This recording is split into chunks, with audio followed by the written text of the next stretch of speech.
Very good. Well, good evening, everyone. Welcome to our VCSQI Winter 2023 virtual quarterly meeting. Thanks all for being with us here tonight.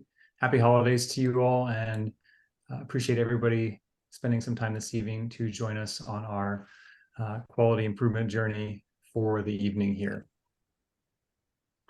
Just a couple of quick reminders before we begin our meeting this evening, just to please practice good Zoom etiquette, keep your lines muted if you have any background noise, and you make use of the chat feature. This is an open Zoom meeting, so please feel free to jump in, ask any questions, comments that you have during our Q&A segments.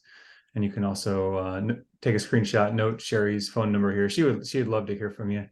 And if there's any issues, please feel free to text us, chat us, whatever you feel is best. We are totally open. We also have CME credits for the evening. So please, if you can enter your name and organization in the chat, we can record your attendance. From there, you'll have to fill out a survey online to claim your credits, and we will follow up with how that works afterwards. Tonight's agenda, we will have some updates from the board, and we will go into a data review segment. We'll then hear from our latest VCSQI work groups, and we will delve into, after that, the VCSQI quality initiative updates in 3 notable areas. First up, we had Dr. Cotter slated to give us an update from the board. I believe Dr. Cotter is still in surgery, so I will introduce instead our immediate VCSQI past chairperson, Dr. Robert Shore. Dr. Shore, would you be so kind as to guide us as some highlights from our board of directors? Fantastic, and welcome to everyone. Happy holidays to all, and we should have a great meeting. We did review some of the ongoing projects and areas to emphasize for next year, which we will relay to everyone. In addition, we did vote on our vice chair, and I wish a congratulations to Dr. Nick Teman as the incoming vice chair. So in the future, should the chair not be available to step in, Dr. Teman will be the vice chair, and then we'll have his opportunity to lead our august group in the future. We also voted on the budget, which has been, fortunately, finances have been very sound, and that was approved as well. And I think that's a great summary, but again, a hearty congratulations to Dr. Teman.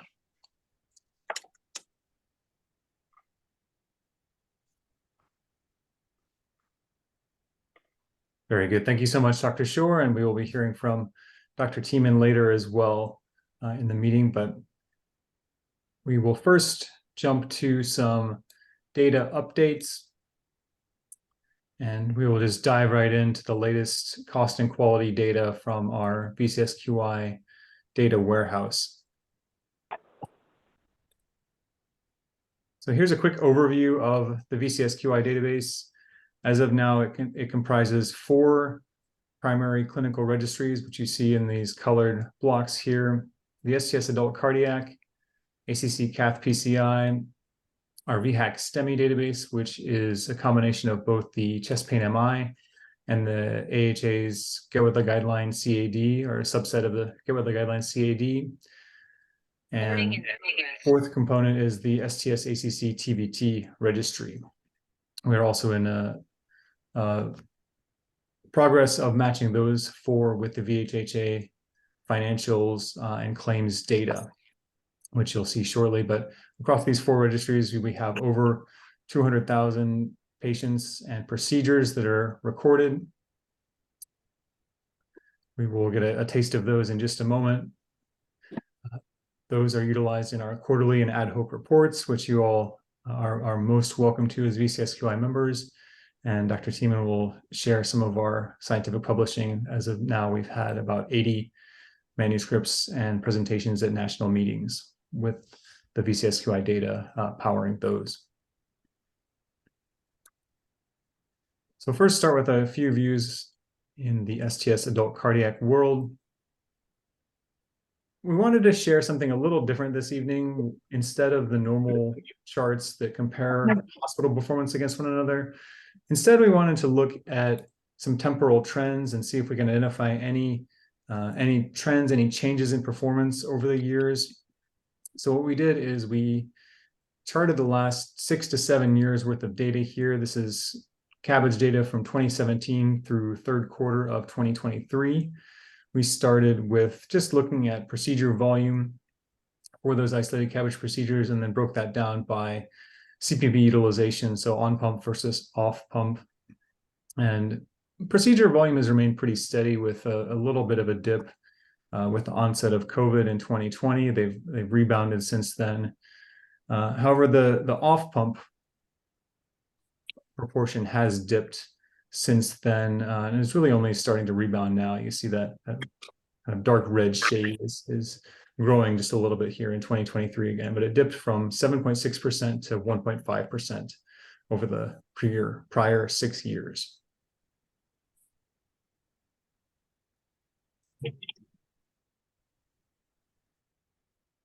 Feel free to stop with questions, comments, suggestions on these. Up next, we have early extubation, which continues to rise. We are across the 70% threshold. This is extubation within 6 hours or in the operating room. So again, we saw a dip during the initial phases of COVID, but things have bounced up rather nicely since then.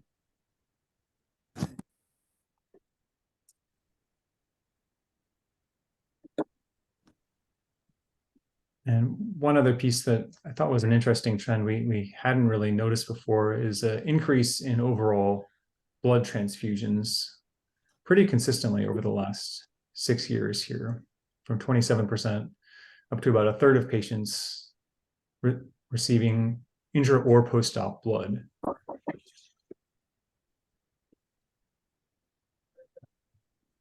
So something to keep our eye on, even as VCSQI is still pretty well below the national STS benchmark, which for this metric is in the 40 to 45% range, but still it is an increasing trend that we see here.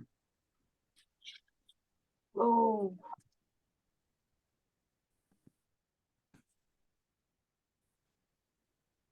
So next we wanted to look at some cost data on the STS side. So if you guys have seen this chart before, this is an updated version of our additive cost data.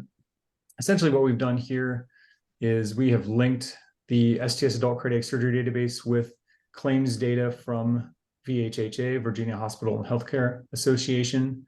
From there, those claims and charge information are adjusted to surrogate cost data via a series of coefficients of ratios of cost to charge that we obtained from CMS. So this gives us estimated payer costs. From there, we look at cases in this orange sector. This is a refined patient population of procedures with no complications or mortality. So for those cases, they on average cost approximately $37,000 over this time period. From there, we subtract the average cost of patients with different postoperative events. So for instance, AFib costs an additional $26,000 on top of that baseline. And you see rising to the right side of the chart, all the way up to renal failure, which is an additional $93,000. So almost 3 times the cost of a non-complicated case. So we've seen this before, but we wanted to understand, are there trends in the additive cost data over time? So what we did was took that same methodology, but broke it down by year. So we have our same baseline, and you'll see the baseline changes year over year. So it increases almost 25% from 2017 to 2023. first half 2023. So there is a overall kind of rising tide in the harbor of the baseline costs. When we look at the additive cost of AFib, it jumps around. So it's hard to say whether or not AFib cases are increasing in cost or not. But overall, you see the trend here is just a little bit of a raise in terms of the average cost of a patient with AFib.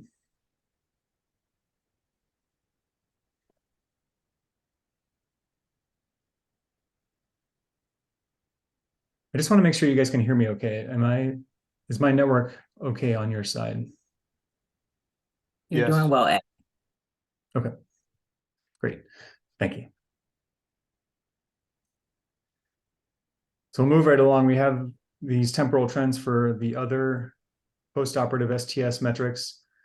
Here is permanent stroke, where again, the baseline costs remain the same as the prior graph.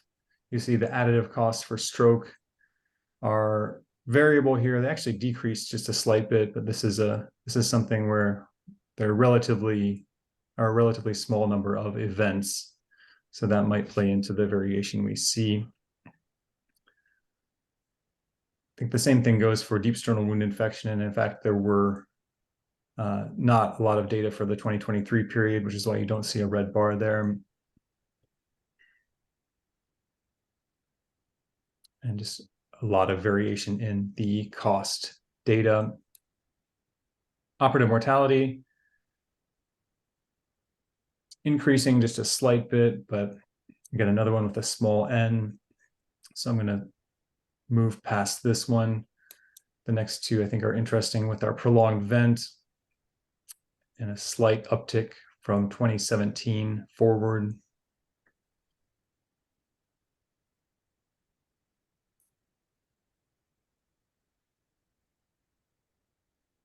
Same thing with reoperation.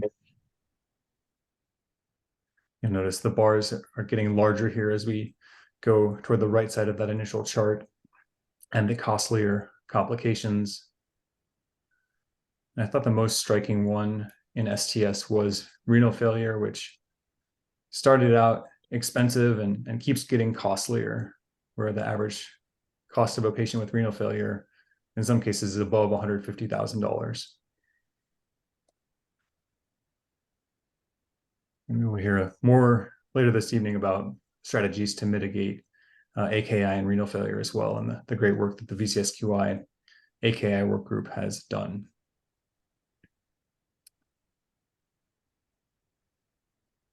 So up next, a few views from our ACC CAF PCI database.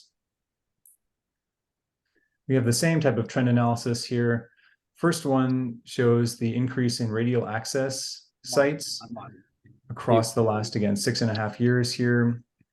We started out about 45%. We're now just at 70% radial access. So this has changed a lot in a relatively short period of time here.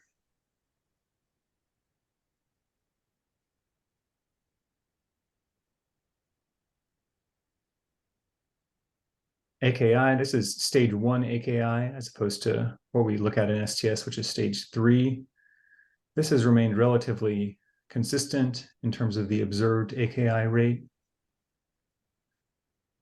We want to keep monitoring this one and see if there are any overall trends or decreases as programs hopefully continue to adopt our AKI guidelines.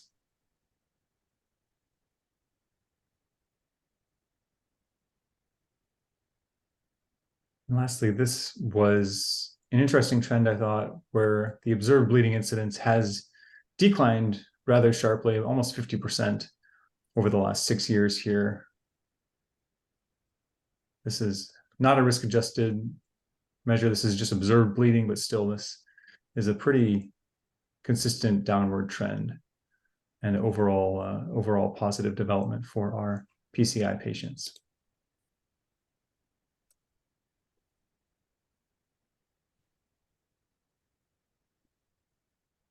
So for our next phase, we're going to look at the additive costs for CAF PCI patients. So this is the same methodology as we just saw for STS, just this will cover the CathPCI population and metrics from that database.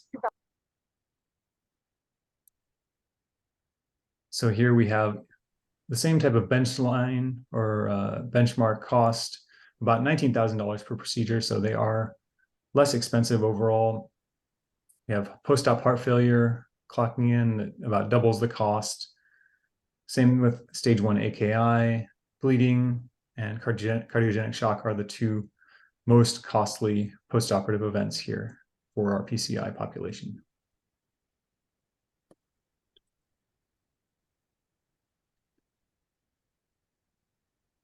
Next, we have some temporal trends for each of these post-operative events. First is post-procedure heart failure, where we definitely see a trend with heart failure getting more costly over the years.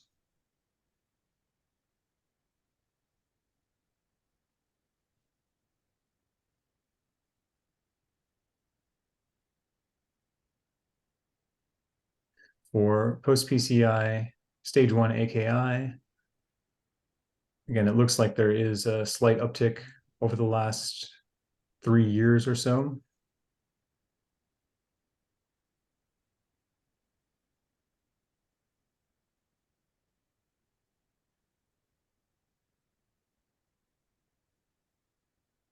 There's a question in the chat. These are all PCI procedures, inpatient and outpatient.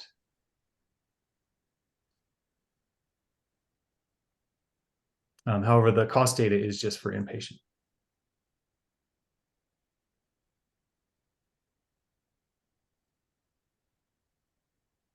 For our post-PCI bleeding, we again see an uptick over the last 3 or 4 years in terms of rising costs.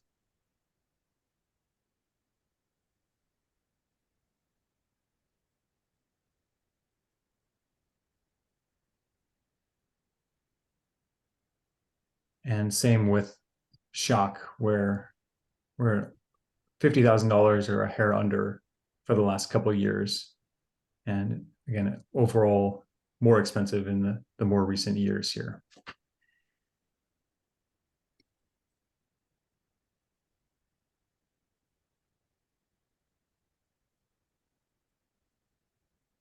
So just a quick summary here.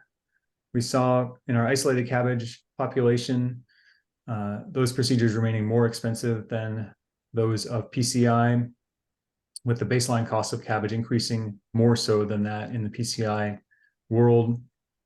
Renal failure and reoperation had the largest year-over-year increases for STS.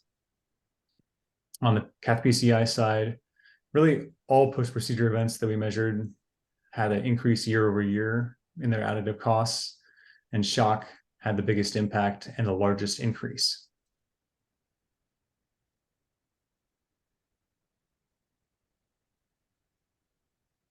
Here is a quick plug for our VCSQI quarterly reports. So our members can go to this link here, vcsqi.org/members, to access the latest quarterly reports. Those are Q3 for STS, Q2 for CathPCI and STEMI, and the Q2 TVT reports will be posted shortly.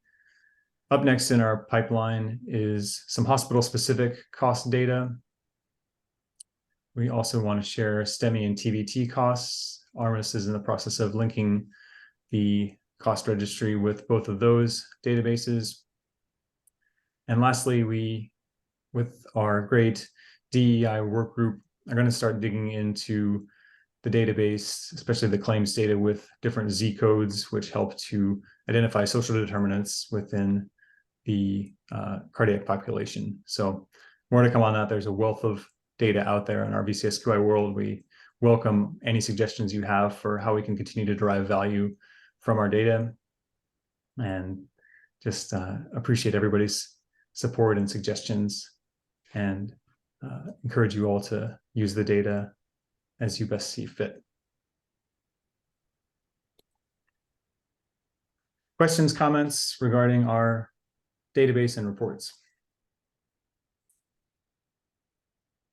Just a general question, Eddie. In looking at the data, I know you mentioned that you're going to look at hospital-specific costs. Have you glanced at that data and seen great variability in the costs between the hospitals across Virginia in surgery and PCI? Great question, Dr. Lindsay. Absolutely. We've taken a look at that. There is a wide degree of variation between hospitals when we look at the overall mean costs between both PCI and surgery programs. We're going to take that into account and share the overall costs as well as kind of the percentage allocation in our different cost categories to normalize those across different centers. So we can see, does one center have a higher operating room cost? Does another have a higher ICU cost, et cetera? So that will be part of the hospital reporting phase for the cost data. I don't want to push the envelope too far here, but are you seeing any relationship between volume and cost? That is a great question. We haven't quite got that far, but definitely we can take a look at that.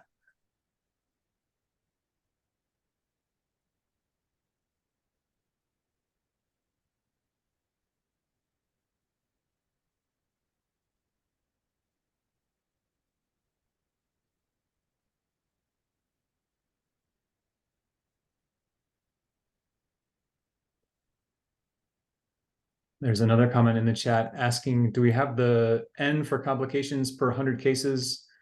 Is the cost higher, but is the number of cases by percentage higher as well? Dr. Wehman, would you care to expand on that comment?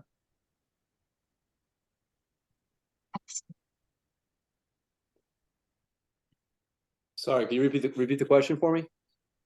Oh, I just wanted you to if you could expand on the comment you had about percentage per 100 cases.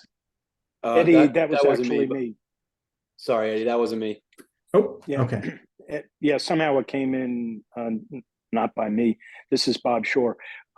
Obviously, we see the costs in some situations going up for the complications, and I wanted to separate out how much of that was due to the actual cost of doing business going up over that time, or to the number of cases, if we're able to separate out the number of cases that account for the complications, perhaps easiest measured by 100 cases or 1,000 cases or whatever we feel would be appropriate.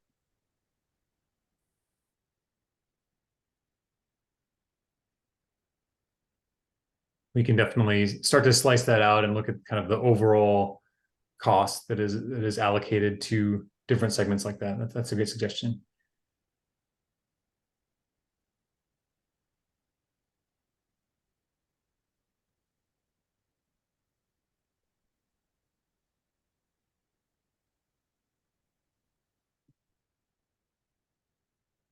Very good. Well, appreciate everybody's feedback. And again, I encourage you all to make use of our VCSQI data and reports and share any comments, suggestions you have as far as data that can help you all in your quality improvement efforts. So up next, we will move to the segment of the meeting for VCSQI workgroups, committees, VHAC updates, and more. With that, I will introduce our wonderful VCSQI Quality Improvement Advisor, Sherry White. Sherry, would you like to provide an intro for this next segment? Absolutely. It's with great honor to introduce you to Dr. Peter O'Brien, who is a renowned interventional cardiologist and vascular medicine specialist, currently serving as the medical director of the Centra Cardiac Cath Lab, and the Chief Quality Officer for Centra Heart and Vascular Institute. He is also the co-founder of the Virginia Heart Attack Coalition, which we refer to as VHAC, and with a medical degree from the University of Virginia School of Medicine, Dr. O'Brien completed his fellowship in cardiovascular disease and interventional cardiology. His significant contributions in cardiology are reflected in his leadership roles and has dedication has dedicated his career to enhancing cardiac care and patient safety. And without further ado, we'll toss it over to you. Great. Thank you so much, Sherry. Let me get situated here. Great. Well, thank you, and thank VCSQI for giving me a chance to give you a quick update on VHAC. I love talking about VHAC, and I'm very, very appreciative of what VCSQI has done for us and really allowed us to achieve. I guess logistically, I'll just say next slide. Or do I have control? We can give you control if that's easier. Yeah, I think that's not the first slide. I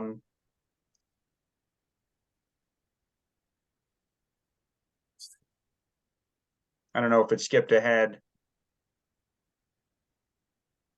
Maybe we have them out of order here. And if that is the case, that's not a big deal. I can take over control. If you can try to go back, I can just take over control and share from my screen.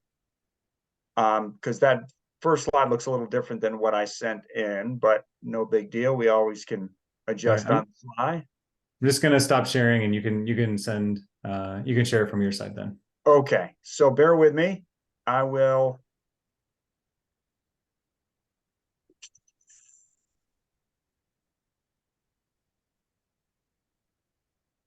All right.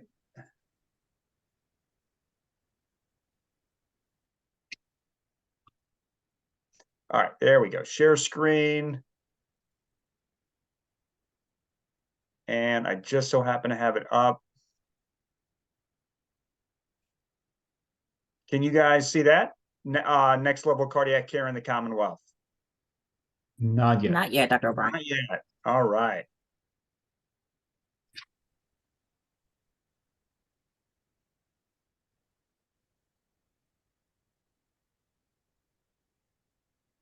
Okay, can you see my screen now?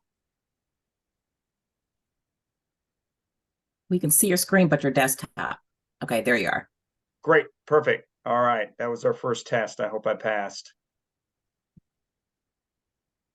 All right, how's that? That is Perfect.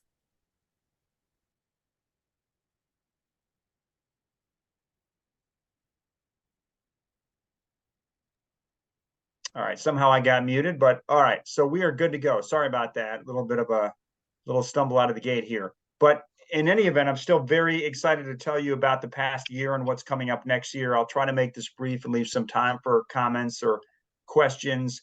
I want to talk about next level cardiac care in the Commonwealth. And it's as I start every talk, the reason we're here is not because statewide STEMI care process improvement is just a good idea. It's really baked into the guidelines. It's as important as aspirin, cardiac rehab, primary PCI, all the rest. And I think sometimes that's forgotten. It seems like something we should do. We need to get around to it. Yeah, we'll reach out sometime to the other hospitals, but it's a class 1 indication. And on the same slide, part and parcel to that is something that this picture that I love because I think it's emblematic of STEMI care, as I like to say, as a team sport. And the fact that empowering, involving, working with EMS and the ER is, again, not just, swell if you can do it. It's really it's a class 1 indication in the ACC/AHA STEMI guidelines. I think most of the folks here know how we are organized. These are the 6 regions loosely based on EMS council districts. Those are the PCI centers superimposed that are currently participating. And we are now in our 15th year. I'm very proud of that. I'm still amazed that we've come as far as we have. And I think part of the reason why we are still here and our team is still doing great work is because of a strategic plan that's served us well. And these are the 3 pillars: sustainable regional activity, EMS education, training, and equipment, and then state data collection and reporting. But in our 15th year, we have to ask ourselves, is that good enough? How do we get better?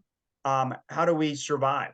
I want us to be here in 10, 20, 30 years, still improving care in the Commonwealth. And this was really the impetus behind the strategic planning initiative. I'm going to say at the outset, before I talk about this, that a tremendous amount of credit goes to Sherry White and her organizational and visionary brain in guiding us through this process. It was a little bit bewildering at first. But what we hope to get to are revised goals and objectives, really a new strategic plan. Now, this is not the final iteration, but it gives you some of the highlights. Success. How do we enhance engagement, leadership? How do we continue to strive for data-driven excellence? How do we maximize or create new collaborations? VCSQI was a great example of that. How do we use data to continue to inform what we do and engage the community? And again, leadership and succession planning is critical. A part of this has been to continue our statewide involvement. And this was one of the other things that happened this year and where a lot of the strategic planning went on. And some of the great ideas came from some of our stakeholders. And this was the statewide meeting that we had in conjunction with the VCSQI in September. We're already starting to plan the one for next year and really got a lot of great feedback, but we want to get better. So we'll be working on that in the coming year.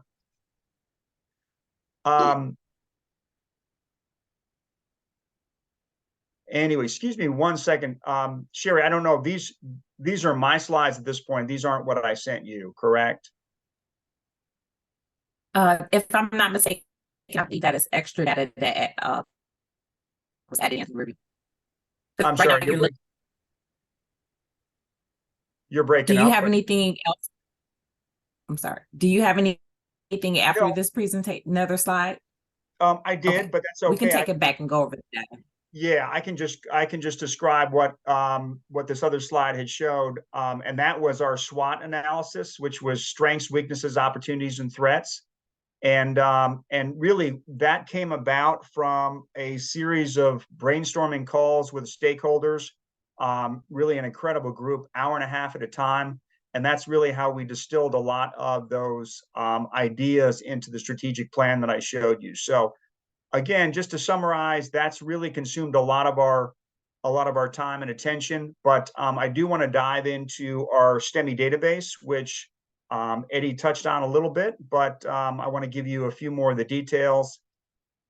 I think most are familiar as to how this works. And again, the credit here goes to Eddie for really masterminding this. But this is the aggregation model where you have individual hospital uploads from AHA and ACC that funnel into ARMIS. And that has really worked well so far.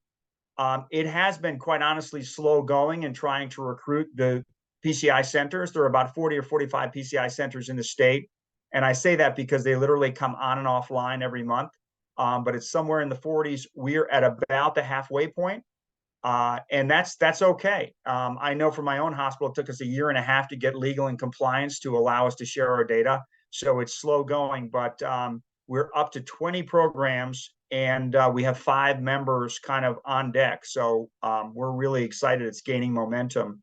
This has also been very synergistic because when we approach approach hospitals and systems about VHAC, we really come sort of as representatives of VCSQI and all the surgical aspects and everything else. So I think this has been very complementary. Most of those programs are sharing data with chest pain MI. A few would get with the guidelines, but through ARMIS and Eddie's engineering, we're able to synthesize that data. So we've got a lot of different data points we could show you, but we wanted this scorecard, if you will, to incorporate, keep it simple. These are the main drivers we feel the high value targets, plus one that's more informational as to what drives fast and widely available reperfusion. The first is door in, door out, the time spent at the non-PCI hospital. You can see right now the state median is a little above where we'd like it to be. It's 59 minutes. The goal is 45 minutes. You can see it broken down by region. The transfer time between hospitals, I think we'll probably retire this one. This was sort of informational. We wanted to get a sense in each region how long these trips were for these patients. It makes it a little challenging in the STEMI world when you talk about transfers, because a transfer 10 minutes down the street in an urban or suburban setting is very different than a transfer in Southwest Virginia that's, 60, 70 miles. So it's a little apples to oranges, but it is what it is. And it's part of what makes it interesting. I think the rubber really meets the road, though, when you're talking about STEMI care. I think where that happens is really first medical contact to primary PCI. And we look at that two ways: the percentage under the guideline goal of 90 minutes, which is currently 91% in the state, which is excellent. And then finally, the median first medical contact to primary PCI. And by the way, first medical contact means the first contact the patient has with the healthcare system, which for the most of the time means when EMS walks in the front door to an open artery or device activation in the cath lab. And that's 72 minutes, which continues to improve and is pretty amazing considering when we started VHAC in 2008. We were running, a little bit before that, we were running up in the mid 90s, according to old Medicare claims data. So tremendous progress over the decade and a half. And you can see that it's broken down by region. We can break these down by hospitals. I'm not going to go through these, obviously, but you can get your own health systems data. And that's a good comparator, I think, sometimes. Certainly helps us at the regional level. And then we're also tracking it by region. And we're going to give you the green will be the VCSQI median, and then the regional median time will be superimposed on that. And then you'll see the trend line. So Eastern is Tidewater. They're making steady progress. Northern Virginia continues to make steady progress as well. Most of the regions are going in the right direction. One is kind of going in the wrong direction, but I feel like that's going to turn the corner fairly soon. And that's Northwest, which is Charlottesville up towards Winchester, Harrisonburg. We had a little trouble getting any leaders permanently in place, but Josh Fisher from UVA has really stepped up. So I think this data is going to look better over the coming year. And this is where I am, the Southern region. We're proud of our times, but we're a little bit stagnant right now. We're sort of in the mid 60s, which is one of the faster regions in the state, but we haven't, continued to improve. So we're continuing to drill down on that and look how we can bring it up another level. And Western continues, starting off as one of our slowest regions, but really making continual progress. So that's exciting. They have tremendous leadership and engagement down there, physician, nursing, and EMS. So good stuff happening down in the Lewis Gale Carilion neck of the woods. All right. Well, we've got lots and lots of great slides. We're always happy to share this with you, but I'll just give you one kind of as a teaser.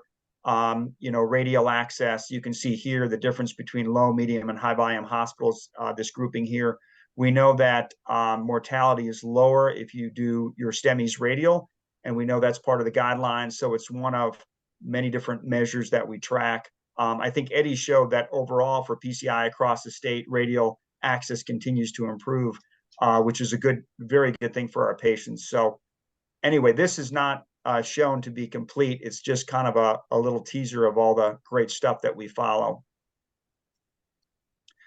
So what do we need? We need your help. As always, the work is never done. We are constant. I would say our most pressing need is to recruit and to keep regional leaders. People leave, people get burned out. They're pulled in many different directions. They leave the state. They get assigned to other things. So keeping people in place to develop those relationships and that institutional memory that is really needed for this kind of change is a challenge. So if you're interested in being part of this, if you've got somebody in your practice, your health system that you think would be a great fit for what we are doing, resident, fellow, med student, what have you. We take all sorts of folks, nursing, administrators, EMS, all the rest. But certainly leaders kind of at the top are often the hardest ones to get to the table regularly. But we're continuing to work on that. And the other things that we have in the works at the end of 2023 and heading into next year, one of the things that we're excited about are our clinical work groups. This came out of the state meeting because we had a lot of folks say, hey, you know, what about this? What about thrombolytics? Who's giving those? When should we? How about ED bypass? Does your hospital stop? Do your STEMI stop in the ER? You know, could we do this sort of thing for pulmonary embolus response teams? So we had all these great ideas. And what we decided to do was set up individual work groups, really on in the model of VCSQI. So we're going to report out that as well. Part of my recruitment pitch, if you or somebody you know is interested in joining with us, I will tell you honestly, it's really not a huge lift. It's a lot of what people are doing anyway. And I put up there the third Thursday calls. That's where we all come together. It is honestly, I've been our acute MI director for 20 years.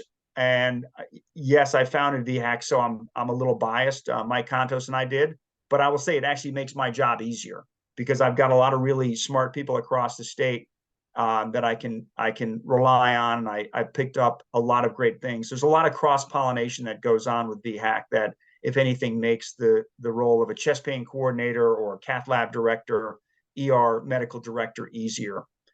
The state meeting I mentioned. And then the last thing I'd like to plug are the data manager work group calls, which are the third Wednesday. These are great. I try to get on these. Mike Contos does as well. It's just a way to bring your data abstractors together, answer questions, hear their feedback about NCDR, you know, just discuss some of the clinical reasoning for what we do, some of the challenges with the registries. This is an amazing group of people, and really, without good data managers, our registries would be worthless. So another thing I think that VHAC and VCSQI can foster. And I think that is it. Again, as I mentioned, we need more engagement, and we welcome input, and we welcome involvement. So reach out to me or Sherry or Eddie if anything that I've shown tonight is interesting to you, or if you have more questions about VHAC. And Sherry, that is all. So I will stop and answer questions. Thank you. I'm going to Pete, stop. this is Bob Sherry. Lancy. Yes, sir. Bob Lancy, I just want to say outstanding work. You know, what a journey you guys have been on the last decade or two. We did a similar thing up in upstate New York about 20 years ago, working with EMS, and slowly evolved to what you have done, changing the door from the hospital door to the front door of the patient and narrowing that time down. And that was always a real hard goal for us. And I'm just amazed that you guys have it in a 70-minute time range, the patient's front door to the, you know, getting the balloon open. That's just phenomenal. Because in the beginning, we always struggle with getting under 90 minutes from the hospital door. And my second comment is that it's concerning to see the Northwest, since I'm from that area, not pulling through it. I'm just a heart surgeon, but I'd be willing to help out in that area if I can in any way. You know, those numbers should mirror what the rest of the work is being done in the state. So if there's anything I can do to help, just, you know, I'd be happy to help out. Oh, absolutely. We would welcome that. So Sherry, let's touch base.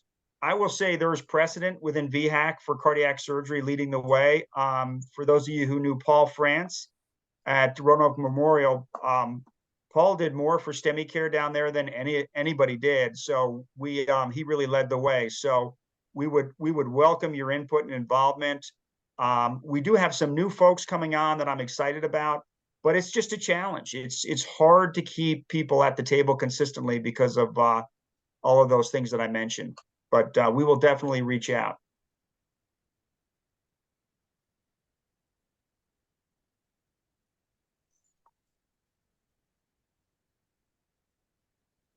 All right, terrific. Thank you all again for the chance to speak, and great meeting so far.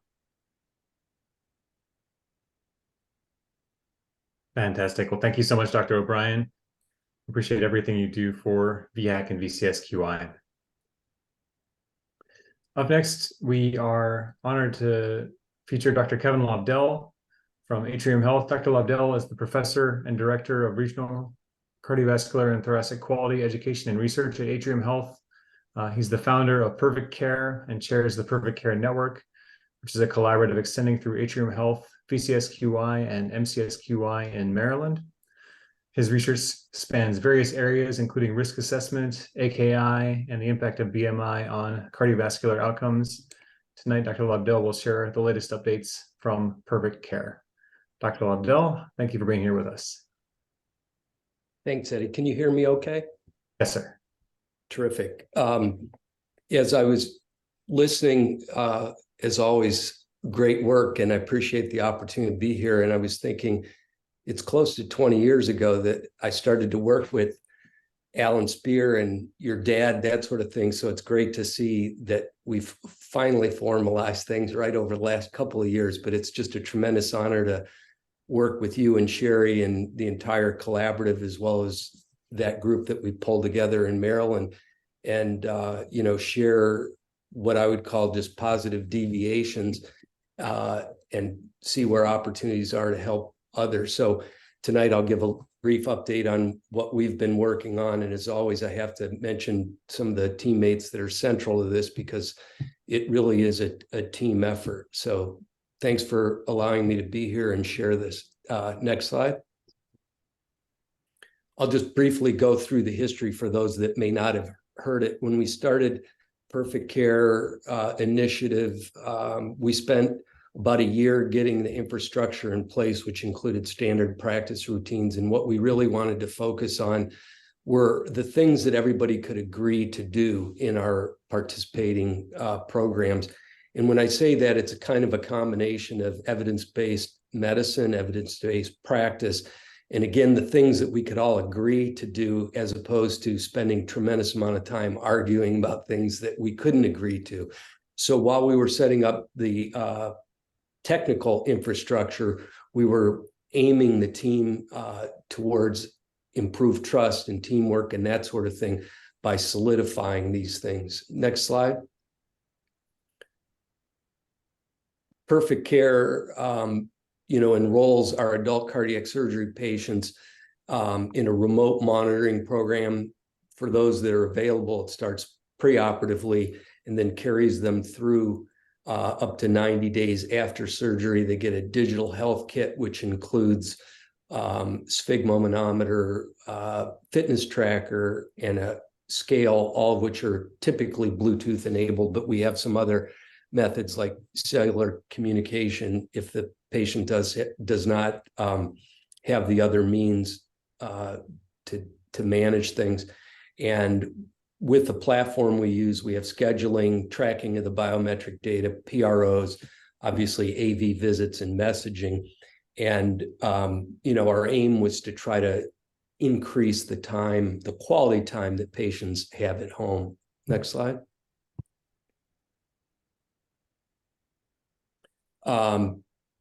Some that have seen it realize that for doing this work, in addition to setting up the standard practice routines, we had to map out what the patient's journey was like. And that's sort of the diagram that you see there at the top of the three.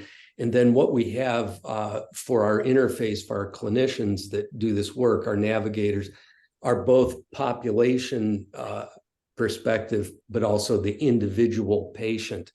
And we're able to organize this data so that we can have sort of general alarms for blood pressure or weight changes, that sort of thing, or more specific for a patient, and then even to manage the queue for the highest priorities to be towards the top, literally and figuratively, and then the lower priorities being lower as they do this work. Next slide. This is just a great example, and it's a bit of a testimony of a patient of ours.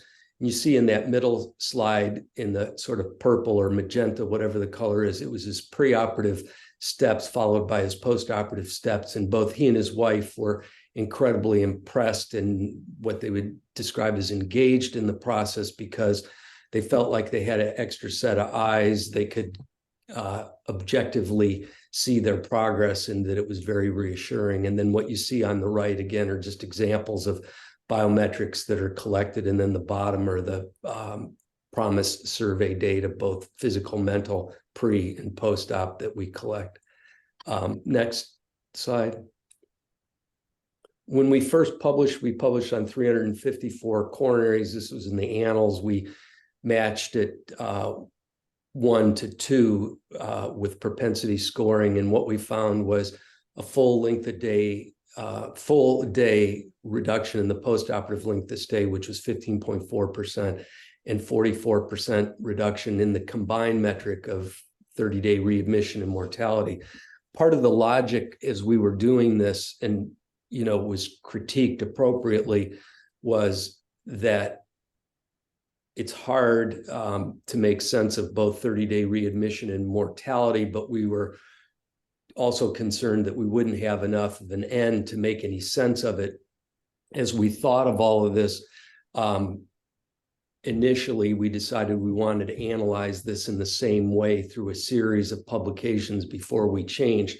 So that's what we stuck with. And again, the idea would be, for instance, that remote monitoring is not going to affect prolonged ventilation or acute renal failure, but it certainly could affect 30-day mortality for those that would say die outside of the hospital or those that get readmitted. So again, that was sort of the logic.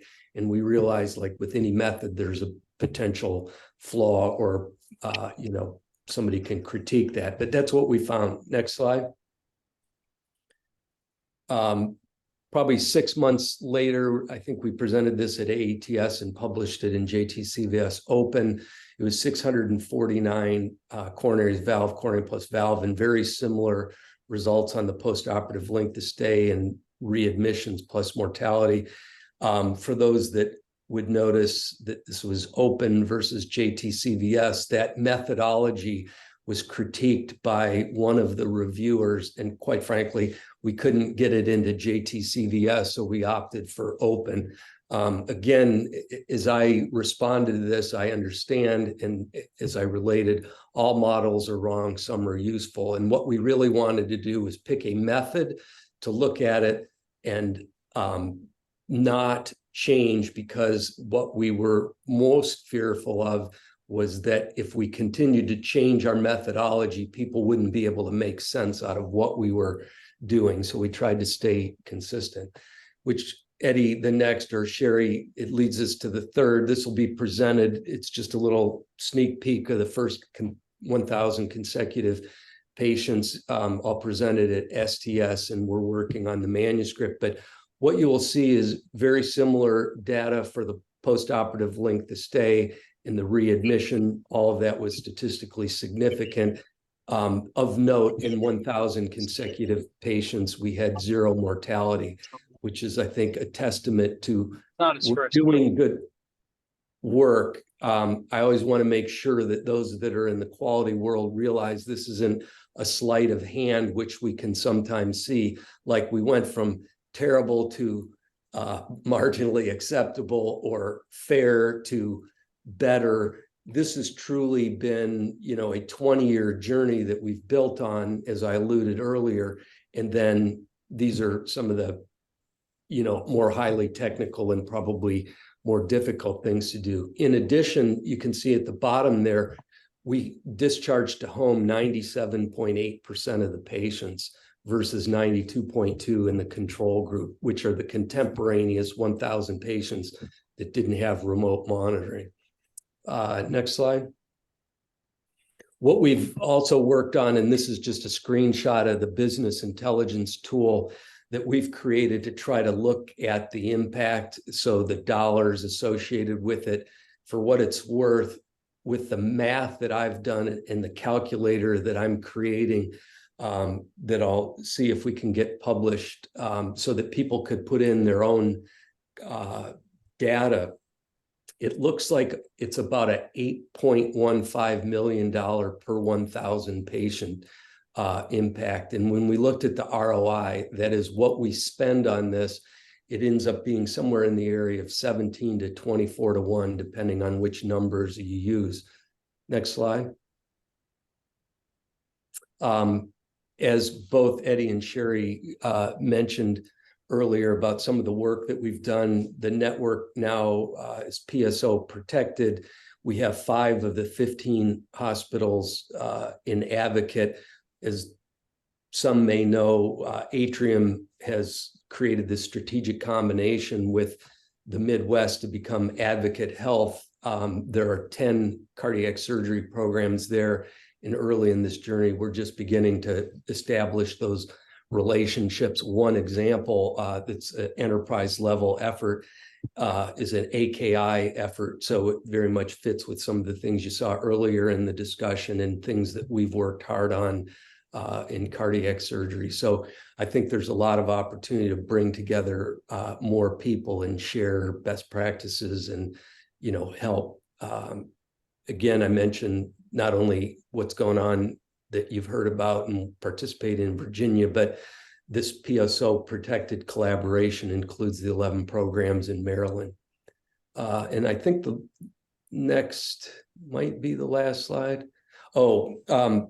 Briefly, the work groups that we've established and Sherry's helped us create some priorities are on informatics and then goal-directed perfusion and therapy readmission. And this was based on those priorities that all that participated thought we should work on. Certainly the Perfect Care remote monitoring helps a bit with that readmissions, but like Dr. Lancey and some of the others done some great work, all of which is complementary. I will point out that one of the things that we're working on, and I think if it gets accepted, we'll present at AATS, and it's an example of just those positive deviations, is how to pull and track leading key performance indicators like enhanced recovery elements from Epic and have it automatically populated. And that's what you're seeing there. So this is an example of something we put together about using technology to assist in this sort of thing. Those that follow the ERAS programs, you know, have certainly seen the potential value, but correlating those elements in compliance with outcomes is vital to, you know, the ongoing efforts and sustainability and really focusing in on those things that are most important. So that's another example of the types of things we can share. I know they're doing something similar in the way of abstracting up at Hopkins as well. So next might be the last slide, if I'm not mistaken. This is an example that I'd love to just share with people to think about. And the concept is a little bit better understanding of what we do in drains. I wrote about this in Innovations. NIVAD, as many may know, is up in Maryland and was kind enough to look this over and accept it for Innovations. And the real issue that we have with drains is there seems to be very little uniformity and understanding of the science behind it. And what I was thinking we might do with our institutions, along with Virginia and Maryland, is create a very simple survey that might only take a few minutes to fill out and start to get an understanding on something like coronaries and valves, just very straightforward, median sternotomy on pump. What is it that people are doing? And then, you know, a subsequent step would be a little bit of analysis correlating what the practices are with related outcomes, and then see if we can find some best practices. There is precedent for this in the congenital world where they've identified best practice, which was shorter and fewer tubes, and then spread that practice. And they found that, as you might expect, people improved. So I mentioned this is one of the potential options for us to come together and do some great work together. More work will have to go on, but if somebody's interested, obviously they can communicate directly with me or through Eddie and Sherry, and we can start to bring this to life. With that, thank you, and I'm willing to answer questions or move on, whatever's best.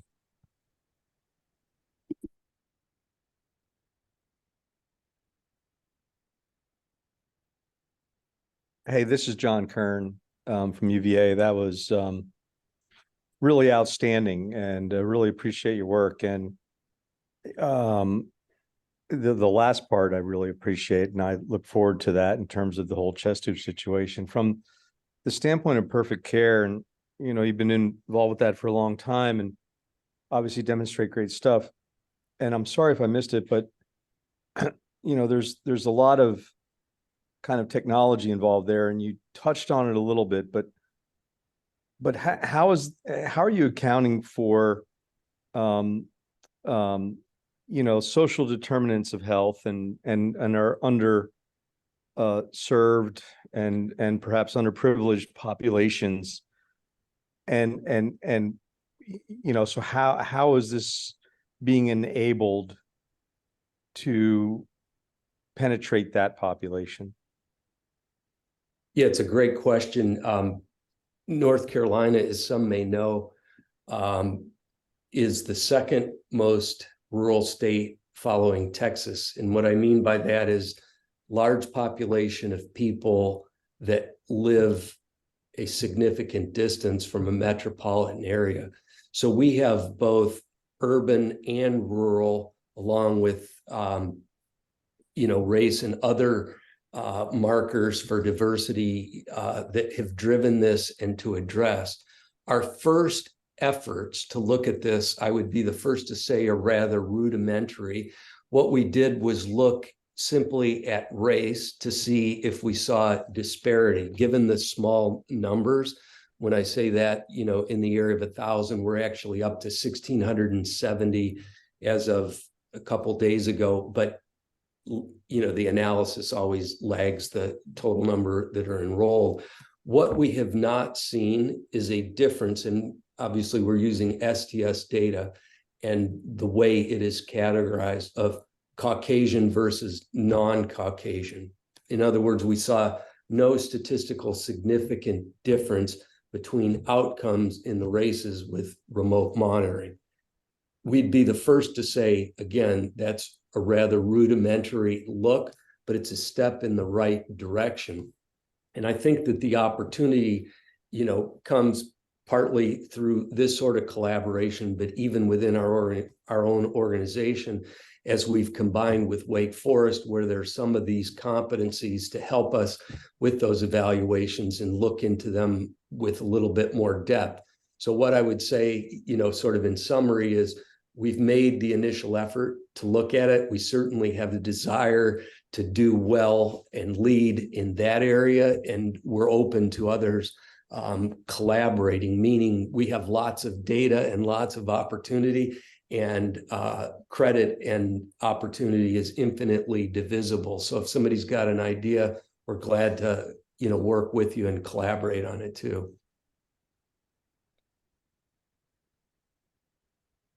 Thank you.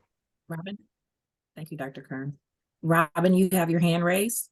Yeah, I have a question. This is Robin Shiflett from UVA.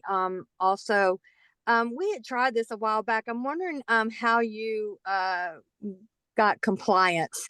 That was one of the things that we found was patients just didn't do it. We set them up with all this stuff and it didn't happen. So I was just wondering how you got people to do it. Yeah, it's a good question. I think it's a very human thing. It has to be, as I would often talk with our team as we were getting started, it's got to be kind of an Apple-like effort where you open a box and, it's simple and it works and it's magical, so that there isn't that sort of technical barrier, but the same thing with the team that's delivering the care and problem solving and that sort of thing. And fortunate to work with Shannon Crotwell, who couldn't be with us tonight, but she's just a superstar that I've worked with for quite a long time. And then she engaged the others that became a part of the team to do this. What we found was, last time we looked, I think it was 92 or 93% of the people, that we approached about doing this accepted it. And I think it was like 97 or 98% of the patients said the care was better than the care that they've normally received. So we were fortunate the way we worked in the first year to organize all of this and get ready along with the teammates we had to roll out something that was as engaging and seamless as it could possibly be. So I suppose we could have probably studied that more rigorously, but we've always been very pragmatic to try to really aim at results. And, you know, there are probably some missing pieces of the puzzle, but I would say that having a great product that is sort of trouble-free, along with a team that is very responsive and engaging, would be the most important features.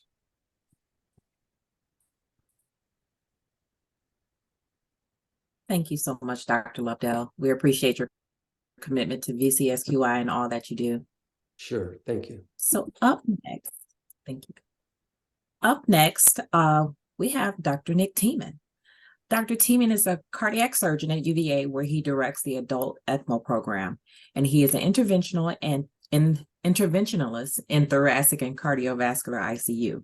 Additionally, Dr. Teman chairs the Research and Writing Committee and is the newly elected VCSQI vice chair. Tonight, he will provide the latest updates from the VCSQI Research and Writing Committee. Dr. Teman, without further ado, I'll pass it over to you. Great, thanks, Sherry. These are not the correct slides, though. Can I share my screen maybe, and I can pull them up real quick? Absolutely. And I actually just switched your first slide, I believe. Oh, okay. So if that's then well, here we go. Okay. All right, does that look okay? Yes. Perfect. Well, thank you all. I appreciate the opportunity to speak to you all and kind of brag about the work that our committee has done this year. And some of these things I've talked about before, but I really wanted to take the opportunity to kind of provide a year in review of the group and what we've accomplished. So kind of working backwards through time, most recently in November, we presented 2 papers at the Southern Thoracic Surgical Association, one by Dr. Rajiv from VCU and one by Dr. Norman from UVA. These talks were excellent, were very well received, and I think historically, the VCSQI has been very well represented at all of our national meetings, in particular the STSA meetings. So it's always good to further increase the the footprint and the impact that the VCSQI can provide. Dr. Young from UVA presented a paper at the STS Coronary Conference in Miami back in June. And we had 2 posters at the Mitral Conclave, which is a meeting that's associated with the AATS, the American Association for Thoracic Surgery. These are performed, or both by Dr. Wisniewski from UVA, using VCSQI data and using the efforts of our collaborative group. You can see for all of these talks, you know, there's surgeons and team members represented from multiple different sites. So it's not just us here at UVA that are involved. There's a lot of feedback and collaboration from other institutions and from other members of our committee. At the AATS meeting this year, there were a couple of talks that by using VCSQI data. This is Dr. Strobel presenting some of our work. And then I think the most impactful talk using VCSQI data from this year was Dr. Strobel giving a talk at the STS meeting in January of this year. And that was looking at the impact of COVID-19 on outcomes following cardiac surgery when we stratified by socioeconomic status. And this was a very well-received abstract and very well-received talk. This received the Chamberlain Award, which is given to the highest rated abstract in each field. And so we're very proud of this work, and Dr. Strobel did a fantastic job presenting that.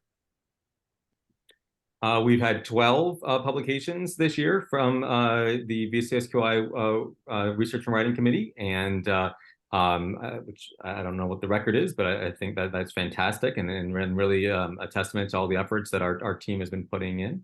And so I was very pleased with that, and hoping for more next year. So we're going to keep working and keep utilizing the data and the efforts of the collaborative. In terms of things that are coming up, so we have 3 posters at the STS meeting, which will be in San Antonio in January of this coming year. One, looking at the time that a patient's arrived in the ICU following their surgery and seeing if that impacted how they did in their postoperative recovery. One, looking at creating a model of how long patients would stay in the ICU after surgery using their preoperative risk factors in an effort to better kind of predict resource utilization and patient throughput through the ICU. And then one looking at the impact of various strategies and temperature goals when we perform circulatory arrest operations for patients with aortic pathologies. In terms of the upcoming double ATS meeting in Toronto in April, we've submitted 9 abstracts for this meeting from various research residents and fellows, all using VCSQI data. So hopefully we'll have a strong showing at that meeting as well. In terms of other things that are upcoming, I want to put in a plug. There's a survey that's being distributed looking at the impact of a medical emergency team or a rapid response team on and how those teams can impact morbidity, mortality, and failure to rescue in cardiac surgery patients. So this link to this survey should have been sent out to all of the centers, and I'll have Sherry and Eddie recirculate that after this meeting. But if you have not had a chance to fill that out for your center, please do so. The VCSQI projects that seem to have the most impact are the ones that aren't just an analysis of the data, but also incorporate practices from the institutions and really look at best practices and look at how the different practices from the different institutions impact their outcomes after surgery. And so it's not just research, but it's also kind of a quality improvement thing. And so if you have a chance to fill that out, that would be really great.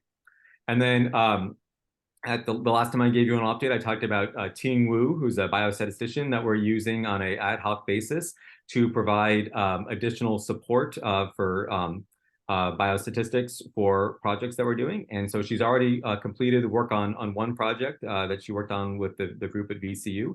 And we're looking forward to her working on more projects for the group. And so we are having another call for proposals, which hopefully we'll get a lot of activity from the various centers. As much as I enjoy bragging about my own research residents and the work that they're doing, I really want to bring in folks from other centers, people that may not have the statistical support of their own institutions. And so really that was the main driver for bringing in Ting and having biostatistical support within the VCSQI, so that if you have an idea, that's all you need is an idea. And we can utilize her expertise to turn that into a finished work. And so if you have any research ideas and think, well, I can't do this, I don't have the statistical support or the time to do that, or I'm not going to teach myself biostats, you don't need to do that. We have the support within our group. And so to send in any proposals you have, again, Eddie and Sherry will send out a formal email, but in mid-January, we'll evaluate those proposals and have Ting work on some additional projects for the group. And another plug, our research and writing committee meets every month. We meet the first Tuesday of the month at 5 p.m. At these meetings, we discuss new research proposals. We give updates on old projects, or we review data and kind of talk about the best way to interpret the data or utilize the data for drawing conclusions. We review abstracts, we review manuscripts, and I think it's a really great opportunity. Everyone's welcome, even if you don't have a background in research or anything like that. Everyone is welcome just to come and listen, or to chime in, or like I said, throw out ideas. Even I kind of have the luxury of several excellent research residents that can do their own biostats, and so if you have an idea, we can also help facilitate taking that idea into a formal and finished research project. But or just come and listen and learn more about what we're doing and how we're utilizing the VCSQI data. Just at our last meeting, we had one of the electrophysiologists join and talk about one of the ideas that he had. And it was really great because it's expanding what we're doing beyond just cardiac surgery, but also thinking about cardiology and other disciplines that we are that are part of our group. So everyone's welcome. We'd love to have you. And I appreciate you giving me the opportunity to talk about our work. And hopefully when I give the update again next year, we'll be able to talk about even more research and productive work that we've been able to do. So thank you all very much.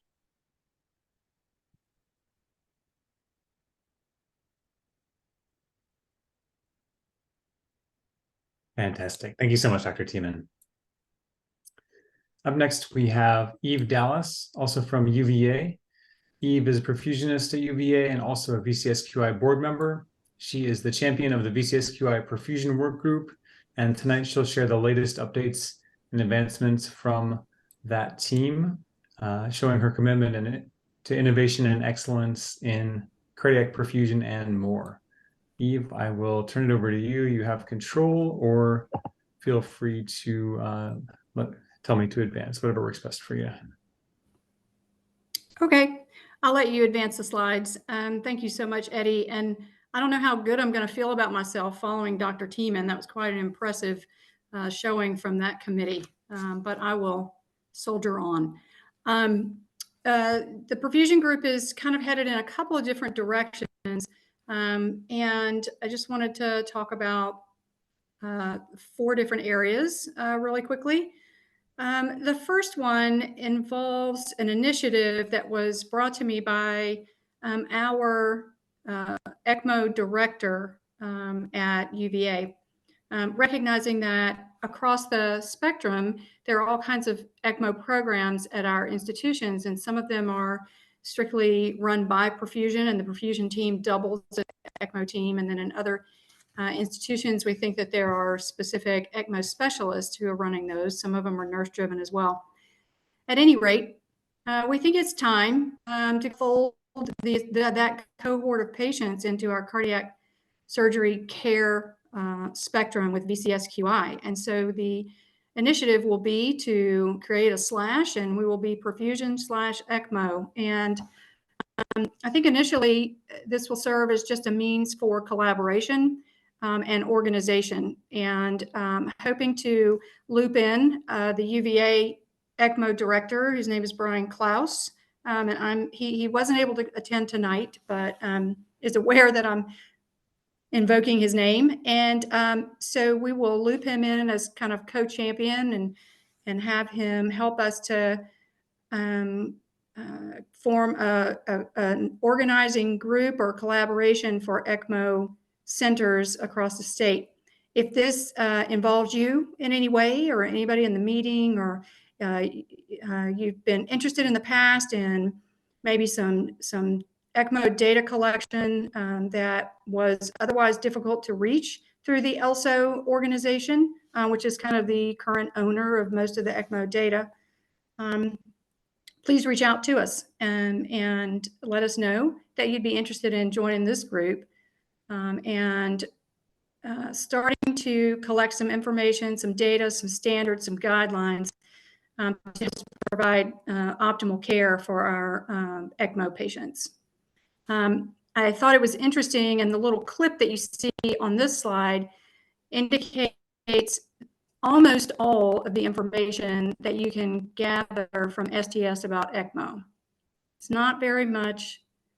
It's not very useful. And so I think, I hope I'm not speaking out of turn when I loop Dr. Teman into this as well, being our ECMO director. I think he's definitely interested in maybe down the road providing the opportunity for us to have some more specific data that we can use through the VCSQI platform. Moving on to bullet 2, the Perfect Care Network, thanks to Sherry, setting up some sub-work groups. Goal-directed perfusion is one of those. We've had a couple of emails, and we expect to have some organizing meetings around the first of the year. We currently have, I think I have 5 or 6 folks that have expressed an interest. Some are perfusionists and some are not. We have 2 MDs that were on the list, and we hope to keep them involved as well. And so we'll just get together at the first of the year and start setting some goals and expectations. I'm looking forward to expanding the collaboration from the Commonwealth to include Maryland and North Carolina. It's pretty exciting for me that we can turn this into more of a regional collaborative rather than just across the state. Bullet number 3. I think I had to go back in time a little bit and say that Mike Gelvin, who is my perfusion chief or director at UVA, and I have been dreaming about the day when we could make some sense of some of the TVT TAVR data and start to formulate some standards and guidelines around assessment and allocation of equipment and personnel when it comes to being available or present in TAVR and mitral valve procedures in the hybrid lab or the other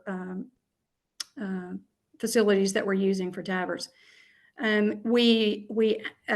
Once we found out that Eddie could get his hands on the TVT data and that we had these 7 centers that were currently participating in the VCSQI initiative for TAVR data, we immediately jumped on it, asked him if he was willing and able, which he was, of course. And so, Eddie, if you could, I think we have a slide. Yes.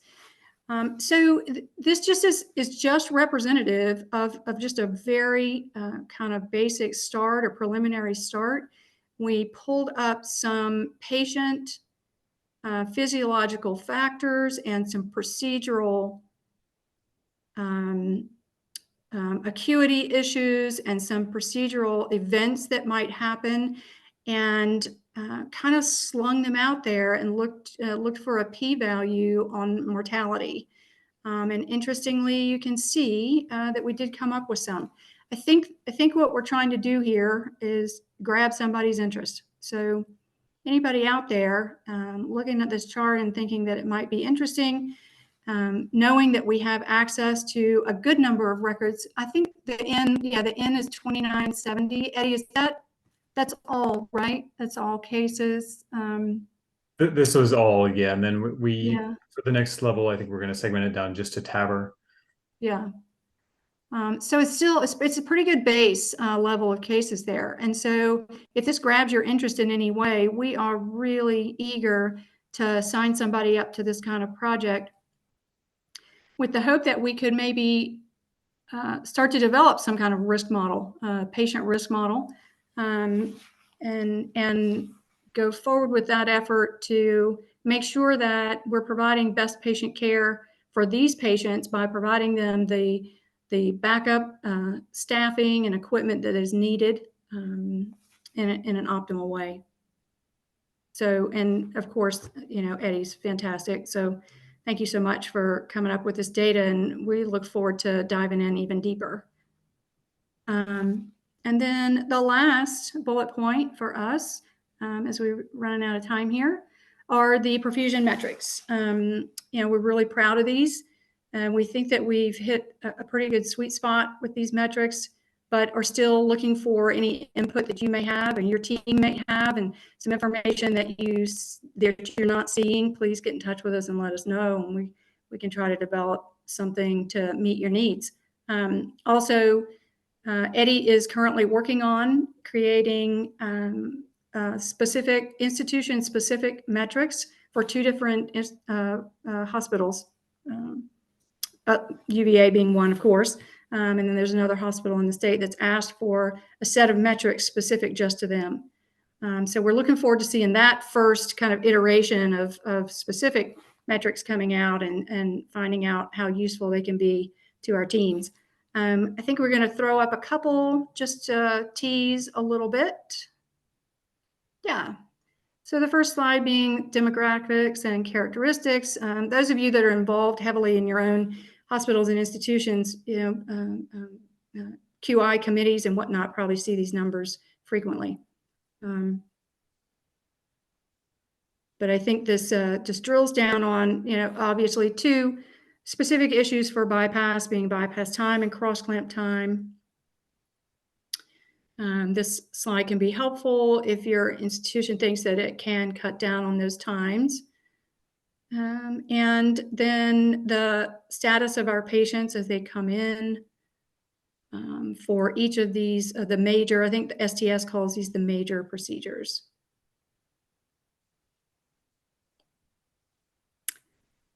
Thank you, Eddie. And then the next one is another tease. I think if you were at the most recent meeting, we threw these slides up, and so we're going to show it again. This slide is, I think, concise and precise. AKI versus intraop hemoglobin of less than 7. That is intraoperatively. It's not necessarily on bypass, but so we are making a bit of an assumption there that the intraoperative hemoglobin nadir is on bypass. This is CABG only, and please also take note of the rate of occurrence on the left for stage 1, 0 to 35, and then we thankfully drop down for stage 2 and 3, rate of occurrence 0 to 6. But it's fairly remarkable in the significance of our hemoglobin levels intraoperatively and the resultant effect on the kidneys. So that's a little tease. Oh, okay. Well, we can throw these in. Surprise. So what Sherry and I have been doing is kind of popping out these one question surveys to the perfusion group, mostly almost every week. Sometimes we're not right on, but just to kind of get a measure of what folks are using and some of the modalities you might be using on your cardiac surgery patients. This question is, do you use DO2 as a measure of perfusion adequacy on pump? In the left-hand circle, looks like 72% are always using DO2, which is fantastic and not surprising. As our record keeping and our EMR become more sophisticated and we're able to see a kind of a spontaneous DO2 number on the pumps, it becomes more useful and measurable. And on the right-hand side, we have, do you practice ANH on your adult patients? Interesting. I had not actually seen that before. So it looks like everybody that responded seems to be using ANH at some point. And I think the next question that we would delve into there is, what are your selection criteria? So thanks for popping those up, Sherry. I appreciate it. Or Eddie. The last question of the week was, do you measure cerebral oximetry intraoperatively? We just popped this one out a couple of days ago. It looks like we have gotten some responses, and it's half and half between sometimes and every case. And we talked about this before with the quality group, and think that we need to review some of the kind of reporting methodology for that. So that's something else that we need to dig into with cerebral oximetry. Time is up. Thank you so much for allowing me to shuffle back a little bit while I got out of the OR, and enjoyed showing you all of this perfusion information. If anybody sparked your interest, please email me, email Sherry, email Eddie, and join in.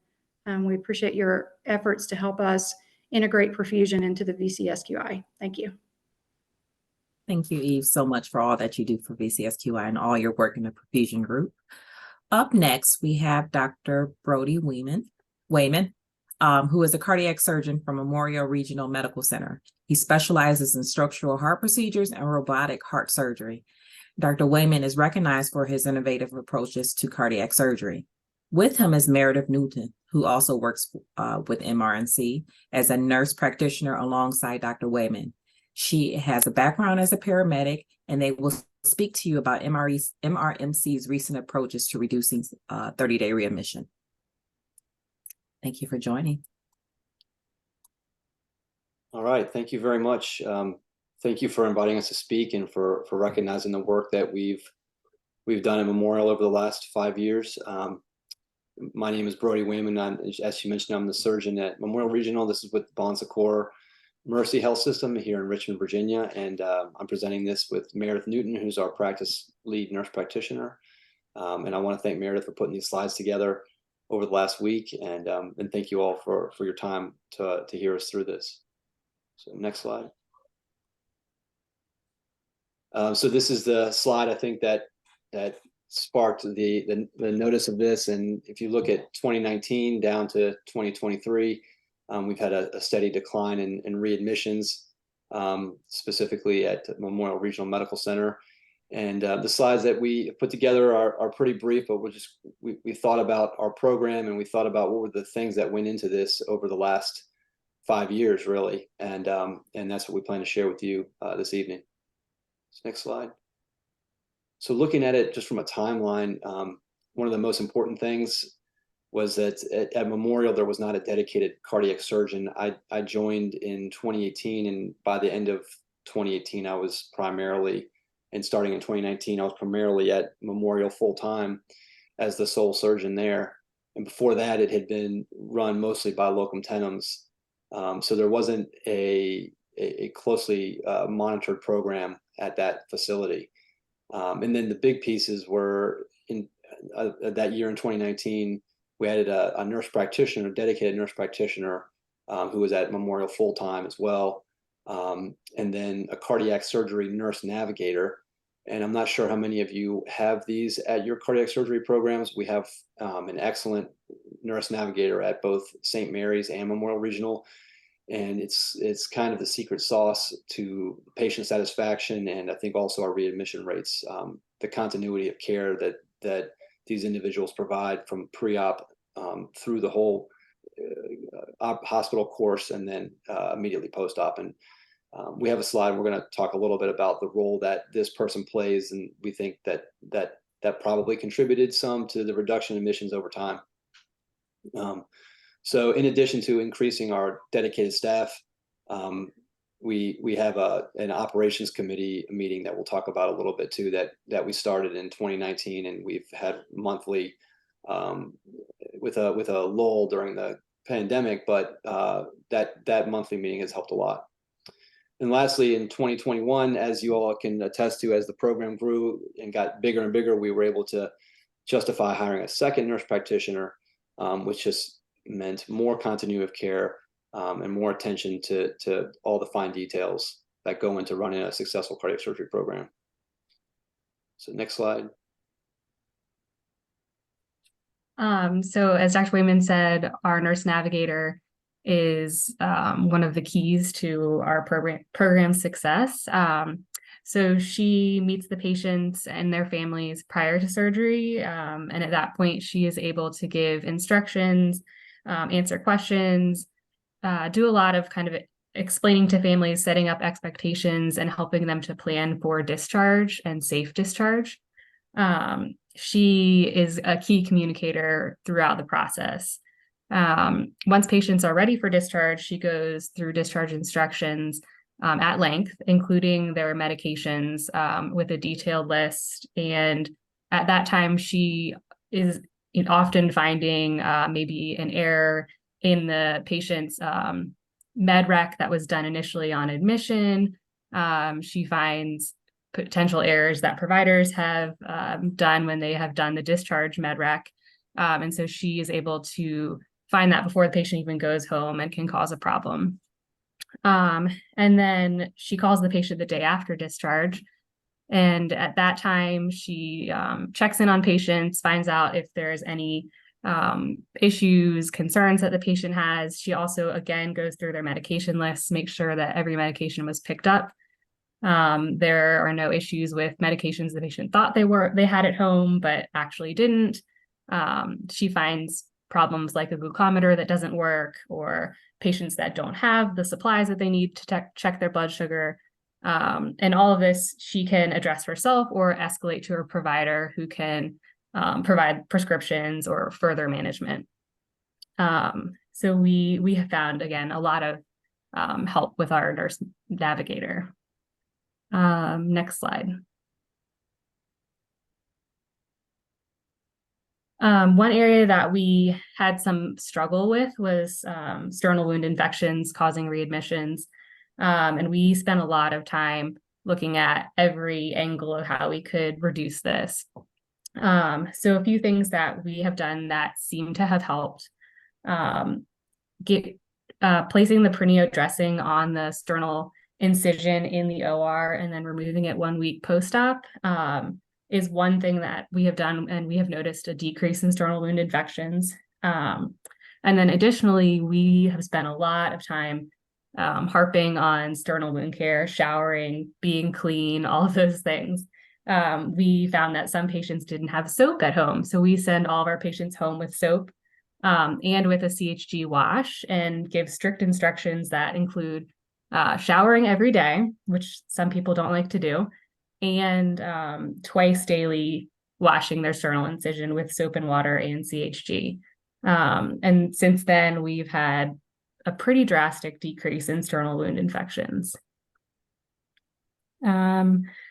Next slide.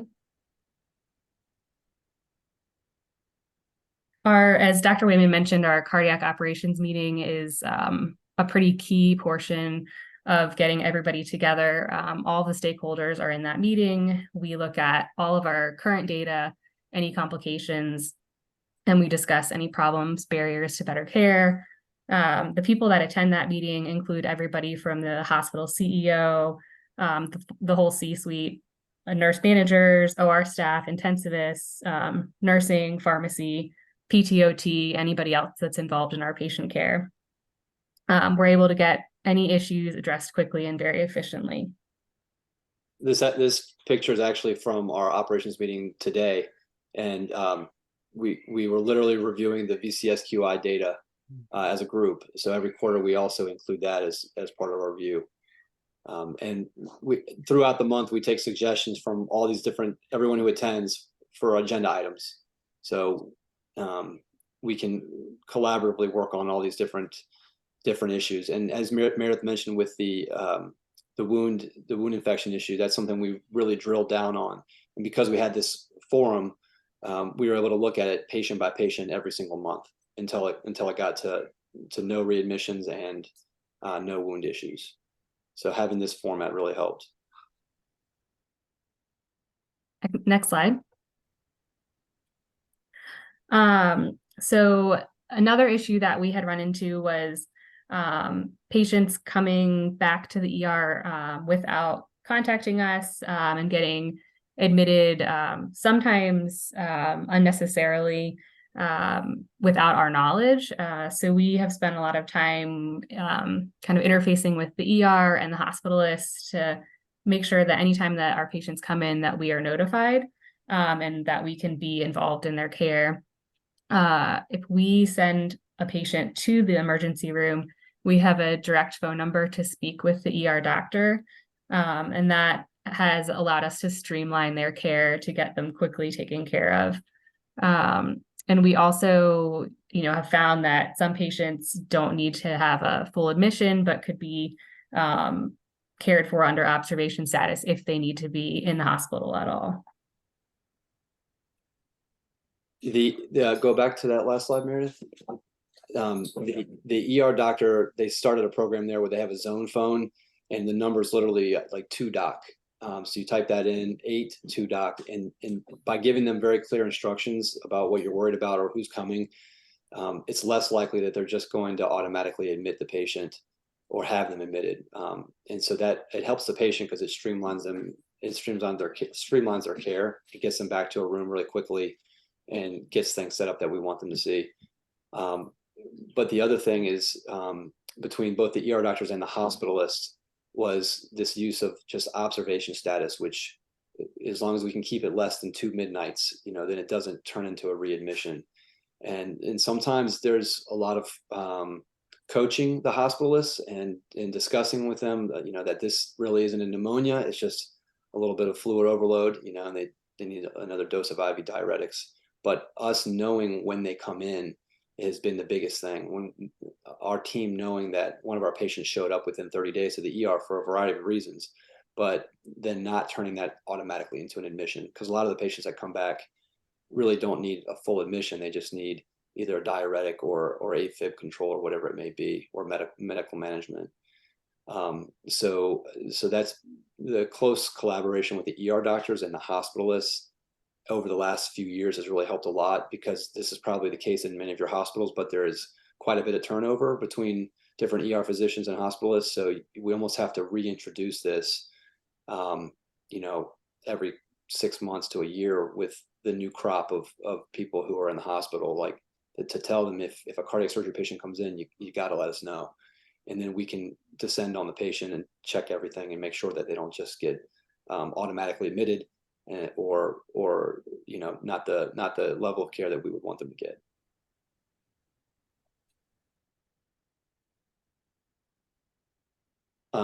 So a potential barriers that we were able to work through. There's always budget constraints in any health system, but growth, volume growth and good quality will usually help justify additional positions.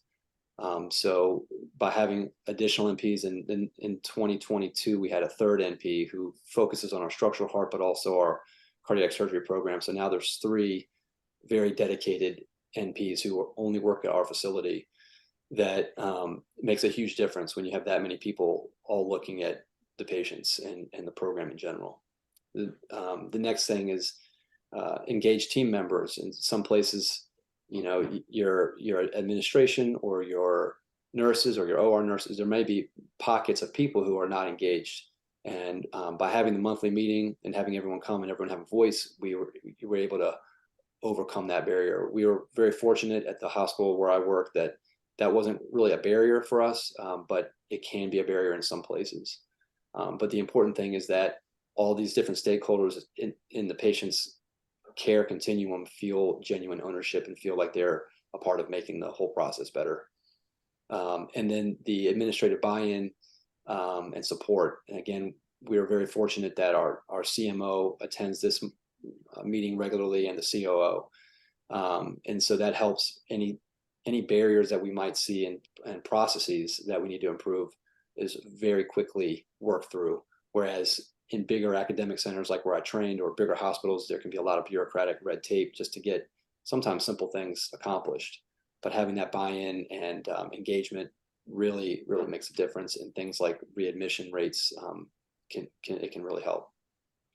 Next slide. So in summary, just looking back over the last several years, we think the reason for the decline in our readmission rates are related to having a dedicated surgeon and team. I think that's important because a lot of systems that have, like, we're in a system where there's 2 heart surgery programs. If we were to all be rotating around all the time, I think it would be harder to get ownership over the processes and each of the patients. So I think that's really helped a lot. The nurse navigator, like Meredith talked about, sometimes they might go by another title at a different hospital, but having that person with a continuity of care with them, that's helped a lot. A highly engaged team that attends the regular cardiac ops meeting, and then using that ops meeting to drill down on things that contribute to readmissions, like appropriate medications, wound care, diuretic management, all those different things, and having a forum to drill down on those things. And then the last thing is looking at the people who are the gatekeepers to the hospital, being the hospitalists in the ER, and having open and continual communication with them so that we're notified when our patients come back in before it turns into an admission for something that really might not be necessary. So thank you very much for your time. I think that was our last slide, right, Meredith? Yes. We have one member, Dr. Teman. Would you like to go ahead with your question? Sure. Thanks, Brody and Meredith. That was a really great talk, and you all are doing a really great job and great work. So thank you for sharing kind of what you found. One thing that we run into is, it's kind of an inherent conflict in patients that you think are likely to be readmitted. You think, well, maybe they shouldn't go home, maybe they should go to a facility, and then, but if you do that, you get dinged for, not discharging them to home and discharging them to the facility. And I was wondering how your center kind of approaches that, and if you found that you've needed to utilize rehab facilities or nursing, skilled nursing facilities or things like that, or if you've been able to really do this while having all these patients actually be at home and not have to increase your rate of discharge to somewhere other than home. No, that's a really good question. I meant to mention that it wasn't in the slide, but I thought of it while I was talking. Is that in Richmond we have we have Sheltering Arms Rehab Institute, and if any of you are familiar with it, it's a top-notch rehab institute. And a lot of markets or other cities don't have a subacute rehab place like that, but they do a fantastic job. So any patient, to answer your question, any patient that we can get that they're participating enough with PT and their insurance has to cover it, If we can get them to sheltering arms, they're going to do really well. They're closely cared for. They get physical therapy all day, and they don't leave there to home until they're strong and they're capable, and it's staffed by PMR physicians and a full comprehensive team. So if we can get them there, I think that's part of why it cuts down on our readmission rates too, because the care is so good at that facility. The SNFs are actually the opposite. They're so bad in Richmond. We've tried multiple different SNFs that we'll actually keep the patient until they're either strong enough to go to sheltering arms or they're strong enough to get home health PT 3 times a week in nursing and having our nurse navigator call. Because if they go to a SNF, we did have many readmissions from SNFs, and mostly wound care issues because they don't get bathed and they don't get out of the bed. I'm sad enough to say. The third thing that we did was we have and I don't know if you guys have an equivalent to this at UVA, but we have a feeder hospital that had an extra unit that wasn't being used. So we actually utilized that hospital unit to send patients as a rehab facility, because that hospital has physical therapists. So we set up a situation where the patient could, if they couldn't go to sheltering arms, they could go back there. And that's great because they're in our EMR. So we can always check them. We can get labs if we need to and make sure that they're getting the proper physical therapy that they need. But your question about where they go after they leave is really important, because that's how we make sure that they don't have to come right back. Yeah, that's great. Thank you. Eddie, could I make a comment? I'm sorry, I don't know how to raise my hand officially here, but this is David White and Roanoke. Good work on that. Almost everything that you've mentioned, we've tried to do or done or come across. So I think you've boiled down the essentials for readmission work pretty well. One of the things that we did, which we helped, is we actually had rubber wristbands made for our patients that had the phone number for our night coverage, so that if they showed up in an emergency room or somewhere, the number was right on the wristband to give a call. And that we thought that helped a lot. So it's something that's worked out. We should have included that, right, Meredith? We have that. We have a red rubber wristband with the direct line, and they all go home with it. And we see them at 1 week and 1 month. And sometimes I still see people in cardiac rehab 3 months later, and they're still wearing the rubber. They like the wristband. They don't want to take it off. They love the wristband. Yeah. But yeah, I should have mentioned that we do that. And I'm sure that's helped too, that they have a direct line, because that number goes to the cardiac surgery service, so we can directly hear from them if there's an issue.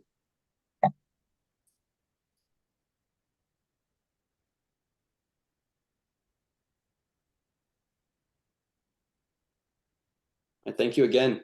Thank you, everyone.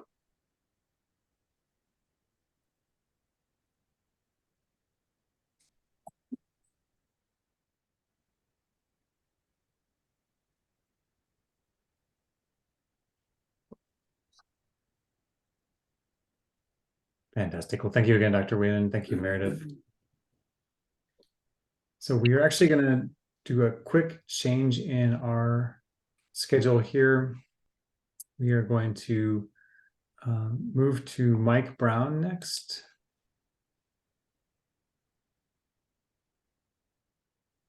So I'll introduce Mike. Most of you probably know him. Mike is the Director of Cardiac Surgery and Structural Heart at Mary Washington. He also serves as their lead perfusionist, and he's been with VCSQI for over 20 years, I think as long as I can remember.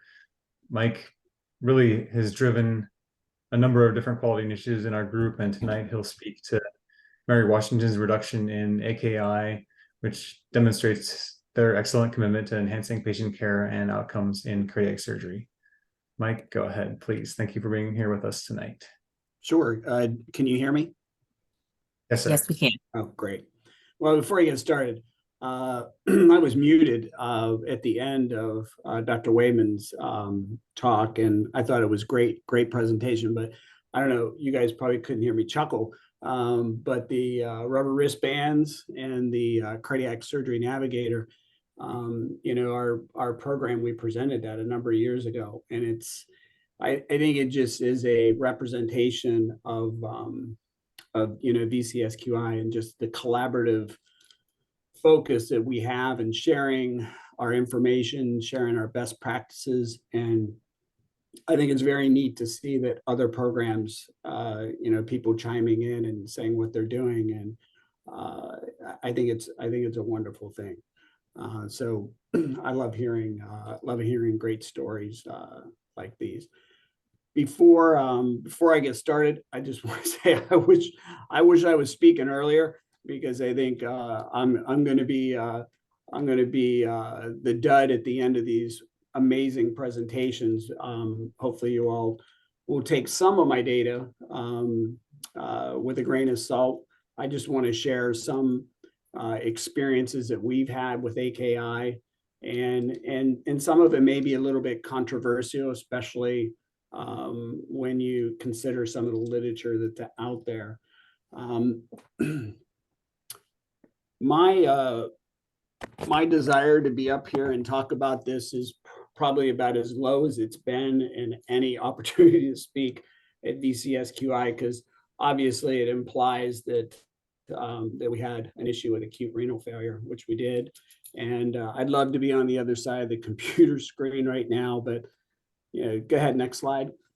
The reality of it is that, we, next slide, we were not the only program that was experiencing an increase in renal failure. When you look at this slide, looking at OE ratio for renal failure from, 2019 to 2022, there was just a steady rise in AKI, especially compared to the STS average. Next slide. And as a perfusionist, for over 35 years, whether it be I was a student at the Cleveland Clinic and came here from the University of Pittsburgh, it wasn't uncommon for, when you would have, those bad stretches where the surgeon would say, well, we're going to continue doing what we're doing. We have good process, we have good standards, and this will pass. But when you look at this quarter by quarter in the same time period, you can see that, sure, we had some surges and we had some valleys, but we never really approached what would be considered the average in STS. And that from 2020, Q1 of 2020 to Q2 of 22, we spent about 2 years way above at least above the STS average. Next slide.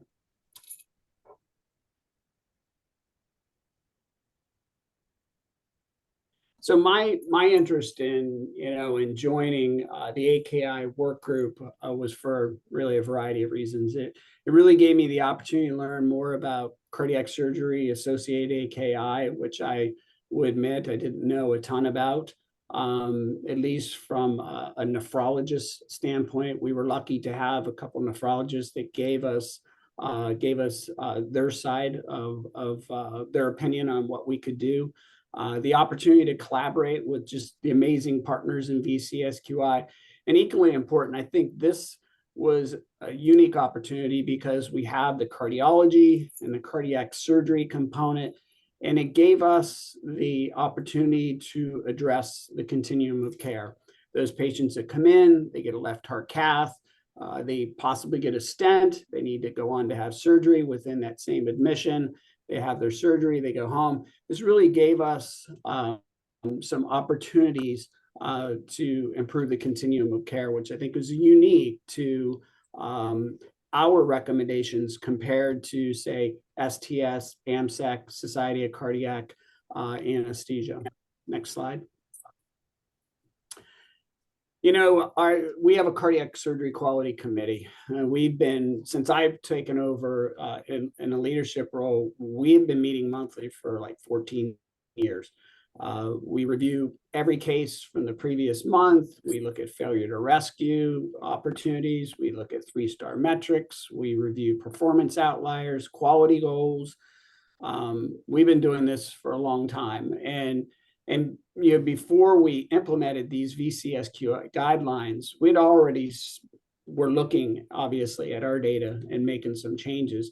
And like many of you that are familiar with quality improvement processes and acute renal failure, that it's a challenge. It's not easy. And we started to ask some very difficult questions. What are we doing right? What are we doing wrong?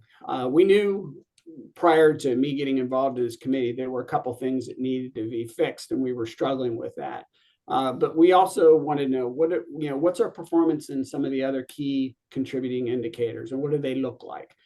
And are we doing the small things? Our first focus is always on low-hanging fruit. That's been with extubation, transfusion, AFib prophylaxis, whatever that we're pushing for, because those really become a solid foundation for your quality improvement efforts. But we also started to look at things like blood conservation. Did we go too far? Many programs here, Eve has demonstrated that they're using ANH, retrograde priming. They may be using selective ultrafiltration. We had established an intraoperative fluid resuscitation strategy and some guidelines for anesthesia. Obviously, like most programs, we established a transfusion trigger, and we really started to ask ourselves the question, do we need to think about how we treat that high-risk patient population? And then most importantly, for considering the last couple of years, how do we integrate a lot of these strategies post-COVID-19? Because we still have a lot of travelers, a lot of new grads that have replaced our tenured nursing staff. And it made us, and one of the things that we really recognize is a need for restructuring our orientation process and the re-education process for those people that do stay on that are non-travelers. Next slide. Hyperglycemia. When I think of hyperglycemia, first thing that comes to my mind is infection and mediastinitis. But hyperglycemia, it really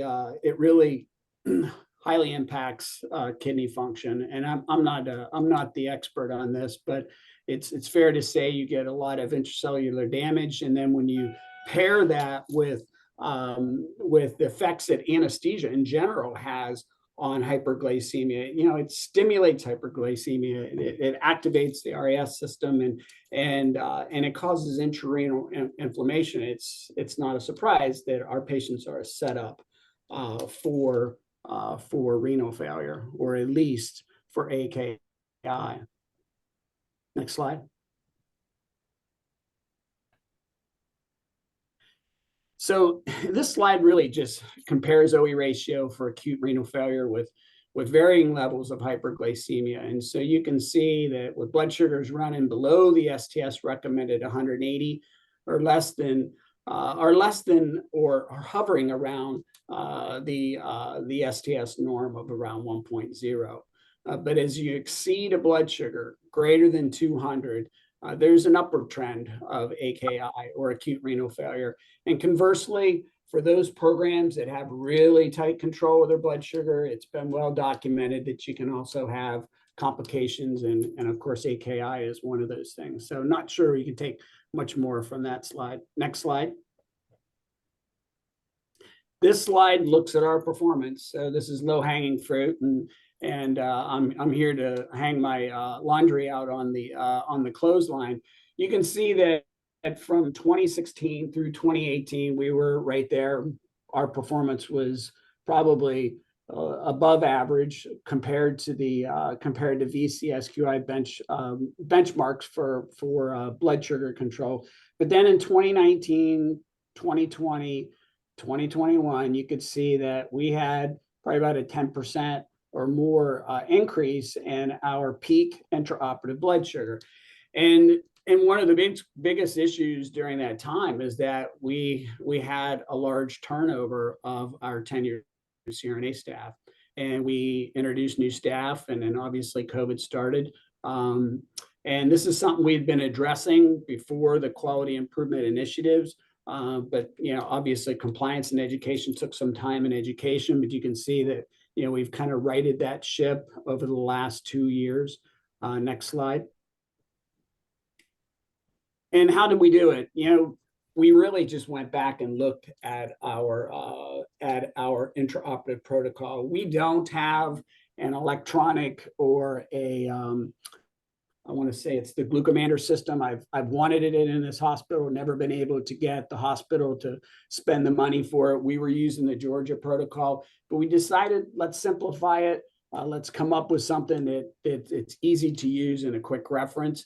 And so that's what we did. And really this protocol allows us to start insulin sooner. We're starting insulin typically when a blood sugar's 135 to 150, depending on whether they're diabetic or not.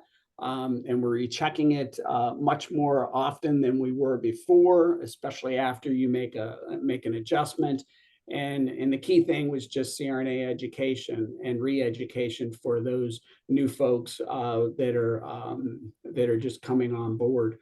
The other thing that I would add is that, you know, one of the mainstays that we have with our old protocol is that for patients that came in that had a hemoglobin A1C greater than 8.5, an admission blood sugar greater than 250, and a blood sugar greater than 200 within 24 hours of surgery, we were getting an endocrine consult and oftentimes putting those patients on an insulin drip before they got to the OR. Next slide. This is really, this is an amazing slide when I compare it to our slide. You'll see why. This looks at ACE inhibitor year by year discontinuation, and you can see the performance in VCSQI from 2018. We're looking at the same time frame through present has been amazing, and it continues to trend down from 18.3% down to 13.2%. This just reflects the amazing work that VCSQI does in establishing benchmarks for excellence. I mean, it's just amazing work. It's a steady decrease over that same reporting period of the first slide. Next slide. We knew this data existed. You know, this is our performance 2020, 2021. Our ACE discontinuation was 51%, and we were very well aware of it. We had put a series of processes in place, including the standard order set discontinue order. However, we just didn't get traction that we needed until we got some buy-in by the hospitalists. In large part, the hospitalist group actually became internal employed, and that made a huge difference. We shared the data with them. We would follow up with the physician who discontinued the ACE, and it just really was a matter of communication. But at the same time, we also had 3 APPs who had retired and relocated, and that was a challenge in addition to that. And so we're headed in the right direction, but we're probably about a year or two behind our VCSQI counterparts. Next slide. This is an interesting article that I found, and it really just looked at intraoperative fluid balance and cardiac surgery associated AKI. And I don't really want to look too far into this, but what I would like to share is just it's a study looking at the effects of the volume of intraoperative crystalloid used. And this compared a liberal greater than 2,000 milliliters versus a restrictive less than 2,000. And this wasn't including the insensible fluid loss. So they had a slow continuous rate during the case. This wasn't that volume. This was the volume that was given to adjust for hypotension during the case or low urine output. And so the primary endpoints were defined as an increase in creatinine greater than 0.3 within 48 hours or 1.5 to 1.9 times the baseline, or a urine output less than 0.5 milliliters per kilogram per hour in the first 6 to 12 hours after coming out of the OR. And the secondary endpoints were mortality and hospital mortality, cardiovascular complications, which was like need for a need for an inotrope, need for a balloon pump, or heart failure, and then ICU length of stay. And the findings on this really that there was no difference in AKI between the groups. And it did show however, that a liberal fluid balance showed greater in-hospital mortality and greater cardiovascular complications. And the reason why I bring this up, next slide, is because one of the things that we looked at within our program was, did we go too far with blood conservation? I don't think you can talk about blood conservation techniques without having a conversation about intraoperative crystalloid use. Obviously, you get a dilutional anemia. That's something that's always foremost on our brain. But it forces us to ask whether we went too far with those with our conservation techniques. We use intermittently. We use ANH. We don't use it as much as we used to. We use retrograde priming for all patients. We use selective ultrafiltration. It's not very often anymore because it has been implicated in AKI. But we do a single pass ultrafiltration with all the pump blood at the end of the case, and we give that back to the patient. And then obviously we had an intraoperative transfusion trigger. And historically, our intraop red blood cell transfusion rate has been 5.2% for the past 12 years. And we start asking ourselves, is this a good thing? And then when you add those measures to our intraoperative fluid resuscitation guide of 1,500 to 2,000 milliliters for an average CABG case, so 75-minute pump run, we'd like for you to be around 2 liters. And the reason why is because, for many of you who have been here for 20 years, you may remember when I first took this position for 3 years, I actually had a form that I filled out, and it had all of this is before everything was electronic. It had all of the blood products given in the OR. It had all the anesthesia meds. It had perfusion prime, perfusion additional crystalloid. It had anesthesia crystalloid.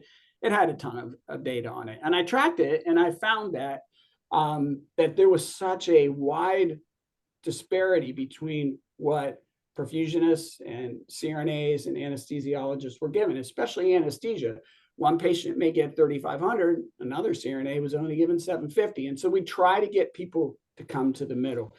And I think what ends up happening is that, this pendulum, it goes from one side all the way to the other, because you say, well, everybody hears from the literature, blood transfusion is terrible, and we don't want to hemodilute so far as much as we were before. So let's give less blood, let's give less crystalloid, let's avoid the dilutional anemia.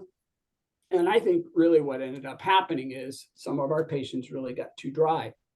They would come out needing some vasoactives, the lactate was slowly rising, and it forced us to do volume resuscitation in the ICU rather than keeping the patient euvolemic in the OR. And so really, it just forced us to ask the question of, are we going too far with our blood conservation? And so that was just a great opportunity for us to go back to anesthesia, work with our partners, and talk about the fluid resuscitation, and we were able to fix that pretty quickly. Next slide.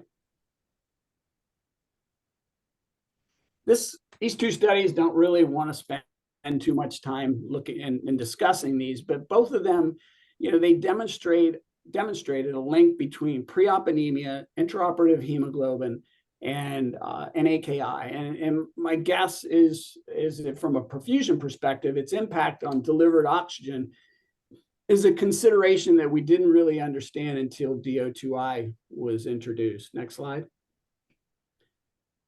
I don't think that you can, draw too many conclusions from this except for this, and that is this slide is looking at acute renal failure in two populations. The green represents patients with a hemoglobin less than 10 grams. Blue represents patients with a hemoglobin greater than 10 grams. In the no transfusion patient population on the left, you can see that there's a slightly higher risk of acute renal failure in that patient population in the less than 10 grams, which by the World Health Organization is considered to be moderate anemia. And when you look at the group on the right, representing the transfused population, patients with a pre-op hemoglobin less than 10 who got blood had a significantly lower incidence of AKI than those with pre-op hemoglobin greater than 10. And so I'm not sure what we can derive from that. However, next slide. When you consider goal-directed oxygen delivery, I want you to just take a look at this slide and just humor me for a minute. The STS guidelines for patient blood management, they give us at least back in late 2008 or 9, I believe the recommendation was a hemoglobin maybe around 7. Intraoperatively, it was reasonable to transfuse at 7. When you look at goal-directed oxygen delivery, which is part of the goal-directed perfusion in the STS recommendations, and in our recommendations, the calculation is pretty simple. You're looking at your blood flow, you're looking at your hemoglobin and your oxygen carrying capacity. And when you look at, and that's how you determine your DO2I. We have selected a DO2I of 270. A couple of years ago, that was the recommendation. Now programs went from 270 to 280, 290, and some are using 300 as their goal. If you calculate DO2I on a patient with a hemoglobin between 7 and 8 grams, and you're flowing at a 2.4 liter index, your DO2I is only 220 to 252. But if you calculate that hemoglobin at 10 grams, at 2.4 liter index, your DO2I is acceptable. It's 314 milliliters of O2 per meter squared. Next slide. And so when you're talking about DO2 or delivered oxygen at the tissue level, you consider that restrictive and liberal transfusion triggers they've been published in many peer-reviewed articles in cardiac surgery, and some of which show no significant difference in outcomes between those two transfusion triggers, which I find right now, having used goal-directed oxygen delivery, to be a little bit controversial. We actually went back and looked at the impact of our transfusion practices and what they'd had on our acute renal failure population, and using this same time reference from Q4 2018 to Q1 2022. 33% of our renal failure, acute renal failure patients were moderately anemic pre-op, and this was based on the WHO criteria or WHO criteria, however you want to say it, with an average hemoglobin around 7.1 gram. Only 30% of those patients were transfused, and so we made a change in our practices, and I'm seeing that as a trend. So intraoperatively, our red blood cell transfusion rate has gone up from 5.2% historical to 8.5%. And 50% of the patients with an intraop hemoglobin less than 8 grams were transfused based on the DO2 of less than 270. And what we saw is that in the 2 patients that we've had renal failure since that time period, 0 of them acute renal failure in those patients that were transfused. It didn't lead to acute renal failure. Next slide. So for those of you that are wondering what the heck goal-directed perfusion is, I'll slow down a second here, and then just for those of you who are wondering, I'll give you a little bit of perspective. So historically, conventional perfusion management was you flow at a cardiac index 2.4 liters per minute, unless you're cooling down pretty low. Your SVO2 based cardiopulmonary bypass, you want to maintain an SVO2 greater than 70-75. And for us, we targeted a mean greater than 60 unless the patient had cerebrovascular disease or renal disease. And then the current strategy for goal-directed perfusion is goal-directed oxygen delivery, an arterial perfusion blood temp less than 36.9. Both of those were class 1 recommendations. And then for us, we have now targeted a mean arterial pressure greater than 65. And what I will say about this is that, and I know most perfusionists, I would hope most perfusionists out there are doing it, but our algorithm is that when we go on bypass, we get up to the 2.4 liter index, we get a blood gas, we see where our DO2I is, and if the DO2I isn't sufficient, we're increasing our blood flow to reach that goal. And then if the blood pressure after that isn't reasonable, that's when we start vasoactives. And so we really don't start vasoactives until we know that our index is appropriate, and most importantly, the DO2I is appropriate. Next slide. I wanted to include this article in the discussion because our experience thus far suggests that we have anecdotally shown a benefit in using goal-directed perfusion to reduce stage 3 AKI. But this study compared 47 patients with a Cleveland Clinic acute renal failure score of 3 or greater to an equal cohort. And they showed that goal-directed perfusion did not reduce stage 2-3 AKI.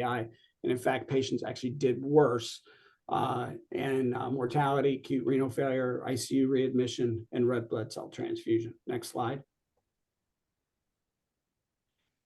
And so even Dr. Ranucci, who's been an advocate and published a lot about DO2I, he stopped his goal-directed perfusion study after it showed no difference in stage 2 or stage 3 AKI. Next slide.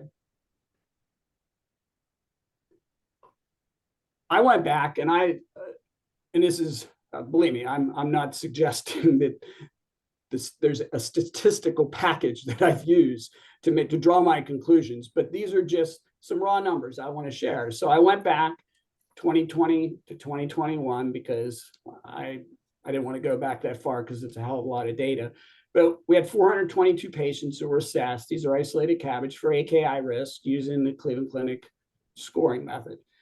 And I excluded all re-ops, patients with a creatinine greater than 4. So any patient that would be classified as already in renal failure. So we had 122 patients with a risk score of 3 to 10. And in that population, 10 of those patients ended up with acute renal failure. And so I went back and looked at 2022 to Q3 2023. So this is when we started the goal-directed perfusion. This is isolated CABG, same population. 247 patients assessed for AKI using the Cleveland Clinic score and excluded op or re-ops and creatinine greater than 4. We had 48 patients with a risk score of 3 to 9.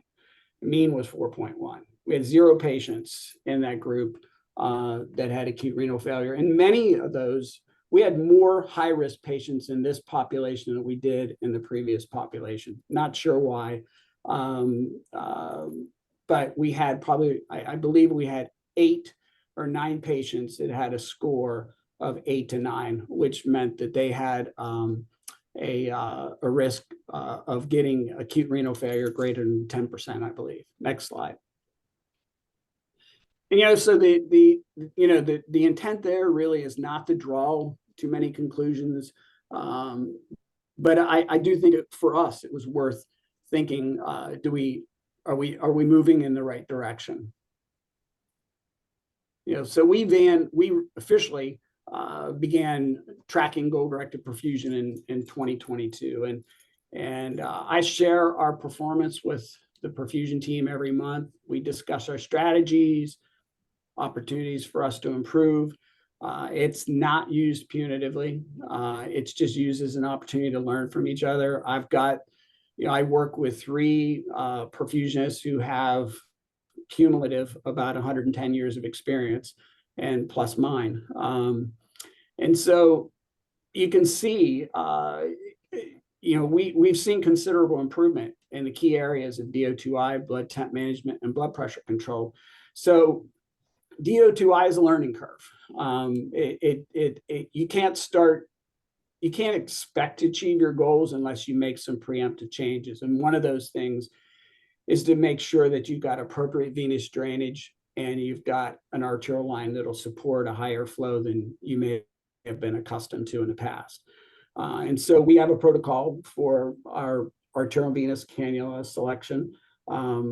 There's obviously a package insert that comes with the cannulas that tell you what the rated flow, and we pretty much know that by heart now. But there's also an element of volume management on cardiopulmonary bypass. And so all those things, all those considerations, our compliance with DO2I greater than 270 is about 94.1%. And I will tell you, that data is a little skewed against us because in our EPIC perfusion flow sheet, it's picking up DO2I when it first populates after it gets all the data from the heart-lung machine and from our lab. It's taken from our blood gas machine, and then it discontinues around the time when we choose an event in EPIC. It'll be weaning from bypass.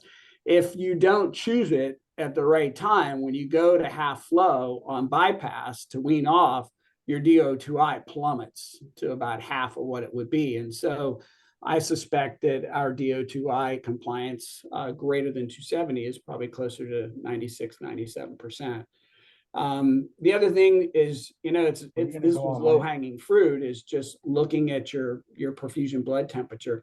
There, for whatever reason, there are a handful of studies that are out there, but one of those studies showed that arterial blood temp greater than 36.9, 37 degrees Celsius was an independent predictor of AKI. And so, as you can see, we really weren't in a bad spot. About 4.3% of our patients had a blood temp greater than 96.9. That's the target we use because we don't want to be close to 37. And now we're at 0.54%. So excellent performance there. And then we've had a 53.5% improvement in blood pressure management. And that really is just, that's probably been our biggest opportunity for improvement, because there's such a variation in blood pressure on bypass. I think if there's other, Eve and others that are on the call today, other perfusionists, if there are, they'll probably agree with you. If you, our EMR for perfusion, it takes blood pressure in the first second of every minute. And so if your physician tells you to drop your flow at that point, it's picking it right up and it's on your record. And so you may have dropped your flow for him to put the clamp on, and your blood pressure's 30. And so it's collecting that. And so that was an opportunity for us, to get better. And our team has really done an amazing job with that. Next slide. And so what did we change? So, we didn't really change a lot with respect to one of the recommendations. VCSQI was a consult nephrology, for AKI pre-op. We had always been doing that, but we also now incorporate the GFR less than 45. We revised and expanded our protocol for discontinuing nephrotoxic meds. We have a larger list of those meds now. Some of the heart failure meds that are out there, obviously. The RNE meds. We give our patients clear liquids up into 2 hours before general anesthesia now. We've obviously adopted goal-directed perfusion. We revised our intra-op glucose management protocol, and we moved towards the middle for intraoperative fluid management, which I think was huge for us, because even though our intraoperative transfusion rate is a little higher, we're still performing it at a high level, but we've actually seen our postoperative transfusion rate go down, and that's amazing. And I'll show it on the next slide in a second. But I think between revising the post-op fluid resuscitation and our vasoactive medication orders, I think it's made a huge change for us. And so one of the things that we're getting ready to implement is the Edwards Hemisphere monitor. For those of you who don't know, it's interfaces with your SWAN or your A line, and it gives you a series of great hemodynamic metrics. And we will be doing our goal-directed fluid management and hemodynamic vasoactives selection based off of an algorithm that's built into our order set. Next slide. And so, I feel like we're moving in the right direction. We've got improvement in our hyperglycemia management, our nephrotoxic meds. We're behind everybody in VCSQI, but we're getting better. We did, as I mentioned, have an uptick in transfusion in the OR, but in general, we're still performing at a pretty high level. We've had 100% compliance with our goal-directed perfusion EPIC reports. I'm very proud of my team. It just have done amazing work. And as I mentioned, we had a decrease in our postoperative red blood cell transfusion from 24.6 to 17.5% over the last 2 years. So I think that speaks to just patients coming out more euvolemic and not needing fluid resuscitated. And we've had a 72.6% reduction in isolated CABG AKI or acute renal failure. Dr. Lobdell made a comment. He said, "I don't want you guys to think that we went from trash to decent." Which I thought that was really a good way to put it. I don't think I said as eloquently as he did, but what I will say is that we went from bad to actually good. We didn't go from bad to less bad, and all data now continues to point in that same direction. And so, being a small volume program, obviously you don't have as many reps when you're doing 500 1,000 cases, and so we do have to be careful. And I think our physicians are also less inclined to take patients to the OR the day after a cath, especially we're checking serum protein or urine protein levels. We're doing things that we weren't doing before just to make sure that we're doing right by the patient. And so I think that's my last slide. And so if I've taken more time than was allotted, I do apologize to everybody, but I tend to get long-winded.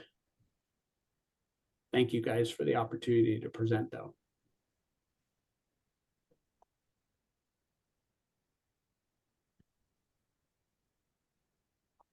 Fantastic. Well, great work, Mike. Thank you so much for sharing. Sure. And I'm open to questions if anybody has any, but I understand we're getting late, so.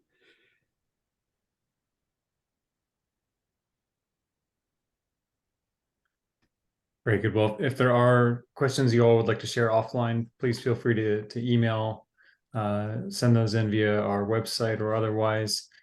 And just really want to give a heartfelt thank you to all of our presenters this evening. We really appreciate all the great work you guys are doing. It's so inspiring to see all the quality initiatives, all the projects you're working on to improve patient care. And thank you all for being part of VCSQI. Wishing everybody a safe and happy holiday season. Again, I appreciate all your efforts and joining in our group. We hope to see you in Richmond in March for our spring meeting. And until then, take care, be well, and we will see you soon. Thanks again, everyone.